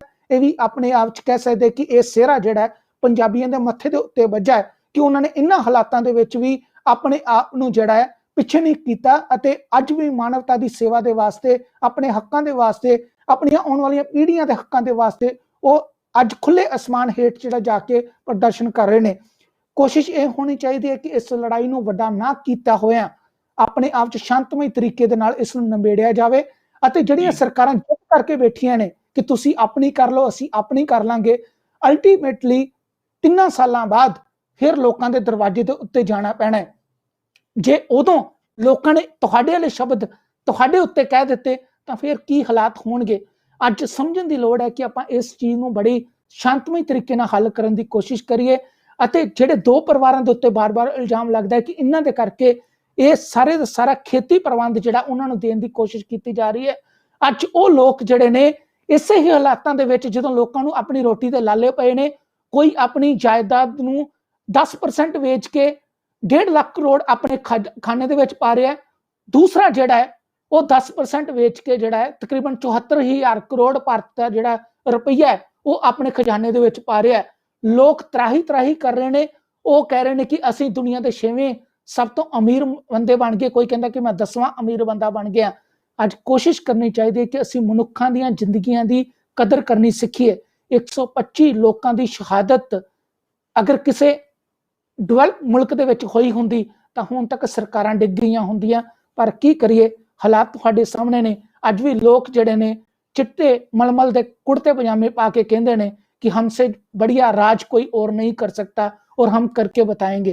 लेकिन यह कि इस चीज़ ਨੂੰ ਆਪਾਂ ਖਤਮ ਕਰੀਏ, ਸ਼ਾਂਤਮਈ ਤਰੀਕੇ ਦੇ ਨਾਲ ਗੱਲਬਾਤ ਕਰੀਏ। ਤੇ ਕਿਸਾਨ ਲੀਡਰਸ਼ਿਪ ਨੂੰ ਵੀ ਸ਼ਾਬਾਸ਼ ਬਣਦੀ ਹੈ ਜਿਨ੍ਹਾਂ ਨੇ ਹਜੇ ਤੱਕ ਸਭ ਕੁਝ ਸੰਯਮ ਚ ਰੱਖ ਕੇ ਜਿਹੜਾ ਚੱਲਣ ਦੀ ਕੋਸ਼ਿਸ਼ ਕੀਤੀ ਹੈ ਤੇ ਇਹ ਕਿਹਾ ਕਿ ਜਿਹੜੀ ਹੱਦ ਤੱਕ ਤੁਸੀਂ ਜਾਣਾ ਚਾਹੁੰਦੇ ਹੋ ਉਸ ਹੱਦ ਤੱਕ ਅਸੀਂ ਜਾਵਾਂਗੇ, ਲੇਕਿਨ ਅਸੀਂ ਦੁਨੀਆ ਨੂੰ ਇਹ ਦੱਸ ਕੇ ਰਵਾਂਗੇ ਕਿ ਪੰਜਾਬੀ ਜਿਹੜੇ ਨੇ ਉਹ ਸ਼ਾਂਤਮਈ ਤਰੀਕੇ ਦੇ ਨਾਲ ਆਪਣੀ ਗੱਲ ਮਨਵਾਉਣੀ ਜਾਣਦੇ ਨੇ। ਸੋ ਉਮੀਦ ਕਰਦੇ ਹਾਂ ਕਿ ਅਗਲੇ ਜਿਹੜੇ 72 ਘੰਟੇ ਹੈਗੇ ਨੇ ਉਹ 72 ਰਾਤਾਂ ਵਰਗੇ ਨੇ, ਲੇਕਿਨ ਸਾਡੀ ਲੀਡਰਸ਼ਿਪ ਜਿਹੜੀ ਹੈ ਉਹਨਾਂ ਦਿਨਾਂ ਨੂੰ ਵੀ ਜਿਹੜਾ ਹੈ ਸ਼ਾਂਤਮਈ ਤਰੀਕੇ ਨਾਲ ਕੱਢੇਗੀ ਤੇ ਸਰਕਾਰ ਨੂੰ ਮਨੀਸ਼ ਜੀ, ਤੁਹਾਡੀ ਕਲੋਜ਼ਿੰਗ ਤੋਂ ਪਹਿਲਾਂ ਮੈਂ ਇੱਕ ਬੇਨਤੀ ਕਰਨੀ ਜ਼ਰੂਰੀ ਸਮਝਦਾ। ਉਹ ਬੇਨਤੀ ਇਹ ਹੈ ਕਿ ਕਿਸ ਸਰਕਾਰ ਦੀ ਆਪਾਂ ਗੱਲ ਕਰਦੇ ਤੇ ਕਿੱਥੇ, ਜਿੱਥੇ ਸੁਪਰੀਮ ਕੋਰਟ ਦੇ ਜੱਜ ਇਹ ਕਹਿੰਦੇ ਨੇ ਵੀ ਹੁਣ ਇੱਥੇ ਨਿਆਂ ਨਹੀਂ ਰਹਿ ਗਿਆ, ਜਿੱਥੇ ਸੀਬੀਆਈ ਵਿਕੀ ਹੋਈ ਹੈ, ਜਿੱਥੇ ਪੁਲਿਸ ਵਿਕੀ ਹੋਈ ਹੈ, ਜਿੱਥੇ ਸਰਕਾਰੀ ਏਜੰਸੀਆਂ ਵਿਕੀਆਂ ਹੋਈਆਂ ਨੇ। ਭਾਵ ਇੱਕ ਸ਼ੇਰ ਮੈਨੂੰ ਯਾਦ ਆਇਆ, एक ही उल्लू काफी था बर्बाद गुलस्ता करने को, हर शाख पे उल्लू बैठा है, अंजामे गुलस्ता क्या होगा, भारत ਦਾ ਕੀ ਬਣੇਗਾ ਜਿੱਥੇ ਸਾਰੇ ਪਾਸਿਓਂ ਚੋਰ ਉਚੱਕੇ ਇਕੱਠੇ ਹੋ ਕੇ ਦਿਆਨਤਦਾਰ ਲੋਕਾਂ ਦੇ ਸੰਘਰਸ਼ ਨੂੰ ਖਤਮ ਕਰਨ ਦੀ ਕੋਸ਼ਿਸ਼ ਕਰਦੇ ਆ ਜੀ। ਬਹੁਤ ਬਹੁਤ ਧੰਨਵਾਦ ਜੀ। ਬਹੁਤ ਬਹੁਤ ਧੰਨਵਾਦ ਜੀ। ਸਰਦਾਰ ਸੋਹਣ ਸਿੰਘ ਖਾਲਸਾ ਉਹਨਾਂ ਨੇ ਜਿਸ ਤਰੀਕੇ ਨਾਲ ਗੱਲ ਕੀਤੀ ਹੈ ਕਿ ਆਪਣੇ ਆਪ 'ਚ ਅੱਜ ਲੀਡਰਸ਼ਿਪ ਦਾ ਕੀ ਬਣੇਗਾ, ਲੇਕਿਨ ਲੋਕੀ ਸਿਆਣੇ ਇਹ ਵੀ ਆਖਦੇ ਨੇ ਕਿ ਜੇ ਅੱਜ ਸਰਕਾਰ ਇਸ ਤਰੀਕੇ ਦਾ ਕੰਮ ਕਰ ਰਹੀ ਹੈ ਤੇ ਸਭ ਤੋਂ ਵੱਡੀ ਘਾਟ ਓਪੋਜੀਸ਼ਨ 'ਚ ਵਿੱਚ ਵੀ ਹੈਗੀ ਹੈ, ਜਿਸ ਨੇ ਸਿਰਫ ਤੇ ਸਿਰਫ ਆਪਣੇ ਪਰਿਵਾਰਵਾਦ ਨੂੰ बढ़ावा देने वास्ते ਜਾਂ ਉਸ ਨੂੰ ਬਚਾਏ ਰੱਖਣ ਵਾਸਤੇ ਦੇਸ਼ ਦੇ ਵਿੱਚ ਇਹ ਨੌਬਤ ਲੈ ਕੇ ਆਂਦੀ ਕਿ ਅੱਜ ਸਰਕਾਰਾਂ ਜਿਹੜੀਆਂ ਨੇ ਕਿਸੇ ਨੂੰ ਟਿੱਚ ਤੱਕ ਨਹੀਂ ਜਾਂਦੀਆਂ। ਸੋ ਖਾਲਸਾ ਜੀ, ਤੁਹਾਡਾ ਬਹੁਤ ਬਹੁਤ ਧੰਨਵਾਦ, ਸ਼ੁਕਰੀਆ, ਮਿਹਰਬਾਨੀ, ਤੁਸੀਂ ਆਪਣਾ ਕੀਮਤੀ ਸਮਾਂ ਦਿੱਤਾ ਹੈ ਤੇ ਉਮੀਦ ਕਰਦੇ ਹਾਂ ਕਿ ਇਸ ਮਸਲੇ ਦੇ ਉੱਤੇ ਆਉਣ ਵਾਲੇ ਸਮੇਂ ਦੇ ਵਿੱਚ ਵੀ ਅਸੀਂ ਗੱਲਬਾਤ ਕਰਦੇ ਰਵਾਂਗੇ ਜੀ। ਬਹੁਤ ਬਹੁਤ ਧੰਨਵਾਦ ਜੀ ਮਨੀਸ਼ ਜੀ। ਵਾਹਿਗੁਰੂ ਜੀ ਕਾ ਖਾਲਸਾ, ਵਾਹਿਗੁਰੂ ਜੀ ਕੀ ਫਤਿਹ। ਤੇ ਦੋਸਤੋ, ਬਿਲਕੁਲ ਇਹ ਤੁਸੀਂ ਸੁਣ ਰਹੇ ਸੀ ਸਰਦਾਰ ਸੋਹਣ ਸਿੰਘ ਖਾਲਸਾ ਉਹਨਾਂ ਨੂੰ, ਜਿਨ੍ਹਾਂ ਨੇ ਬੜੇ ਸੋਹਣੇ ਤਰੀਕੇ ਨਾਲ ਆਪਣੇ ਵਿਚਾਰ ਰੱਖੇ ਨੇ, ਕੈਨੇਡਾ ਦੀ ਧਰਤੀ ਤੋਂ ਹੈ। ਅਤੇ ਖਾਸ ਤੌਰ ਤੇ ਇਹ ਜਿਹੜੀ ਗੱਲਬਾਤ ਹੈ ਕਿ ਅੱਜ ਇਹ ਮਸਲਾ ਸਿਰਫ ਤੇ ਸਿਰਫ ਦਿੱਲੀ ਦੀ ਸਰਹੱਦ ਤੇ ਨਹੀਂ ਰਹਿ ਗਿਆ, ਅੱਜ ਇਹ ਮਸਲਾ ਜਿਹੜਾ ਹੈ ਪੂਰੀ ਦੁਨੀਆ ਦੇ ਵਿੱਚ ਜਿੱਥੇ ਜਿੱਥੇ ਪੰਜਾਬੀ ਵੱਸਦਾ ਹੈ ਉੱਥੋਂ ਤੱਕ ਇਹ ਮਸਲਾ ਪਹੁੰਚ ਚੁੱਕਾ ਹੋਇਆ। ਤੇ ਉਮੀਦ ਕਰਦੇ ਹਾਂ ਕਿ ਇਹ ਮਸਲਾ ਜਿਹੜਾ ਹੈ ਅੱਜ ਜਿਹੜੀ ਹੱਕਾਂ ਦੀ ਗੱਲ ਹੈਗੀ ਹੈ, ਜਿਹੜੀ ਭਵਿੱਖ ਦੀ ਗੱਲ ਹੈ, ਉਸ ਨੂੰ ਸ਼ਾਂਤਮਈ ਤਰੀਕੇ ਨਾਲ ਸਰਕਾਰ ਨਿਬੇੜਨ ਵਾਸਤੇ ਕੋਸ਼ਿਸ਼ ਕਰੇਗੀ। ਤੇ ਇਸ ਤਰੀਕੇ ਦੀਆਂ ਘਟਨਾਵਾਂ ਜੋ ਵੀ ਕਰਨ ਦੀ ਕੋਸ਼ਿਸ਼ ਕਰ ਰਿਹਾ ਹੈ ਉਸ ਨੂੰ ਕਟਹਿਰੇ ਦੇ ਵਿੱਚ ਖੜਾ ਕਰਕੇ ਉਸ ਨੂੰ ਦੋਸ਼ੀ ਸਾਬਤ ਕੀਤਾ ਜਾਵੇਗਾ ਕਿ ਜਿਹੜਾ ਇੱਥੋਂ ਤੱਕ ਜਾ ਕੇ ਕਿਸਾਨ ਲੀਡਰਾਂ ਦੀ ਹੱਤਿਆ ਤੱਕ ਜਿਹੜੀ ਪਲੈਨਿੰਗ ਜਿਹੜੀ ਕਰ ਰਹੀ ਹੈ ਉਸ ਨੂੰ ਰੋਕਣ ਵਾਸਤੇ ਸਰਕਾਰ ਨੂੰ ਆਪਣੇ ਤੌਰ ਤੇ ਪੁਖਤਾ ਪ੍ਰਬੰਧ ਕਰਨ ਦੀ ਕੋਸ਼ਿਸ਼ ਕਰਨੀ ਚਾਹੀਦੀ ਹੈ, ਤਾਂ ਜੋ ਕੋਈ ਵੀ ਜਿਹੜਾ ਮਾਨਵਤਾ ਦੀ ਸੇਵਾ ਨਹੀਂ ਕਰਦਾ ਜਾਂ ਕਿਸੇ ਵੀ ਤਰੀਕੇ ਦੀ ਦੰਗਾਈ ਬਣਨ ਦੀ ਕੋਸ਼ਿਸ਼ ਕਰਦਾ ਉਸ ਨੂੰ ਰੋਕਿਆ ਜਾ ਸਕੇ। ਬਹੁਤ ਬਹੁਤ ਧੰਨਵਾਦ, ਰੱਬ ਰਾਖਾ, ਸਤਿ ਸ਼੍ਰੀ ਅਕਾਲ ਜੀਓ।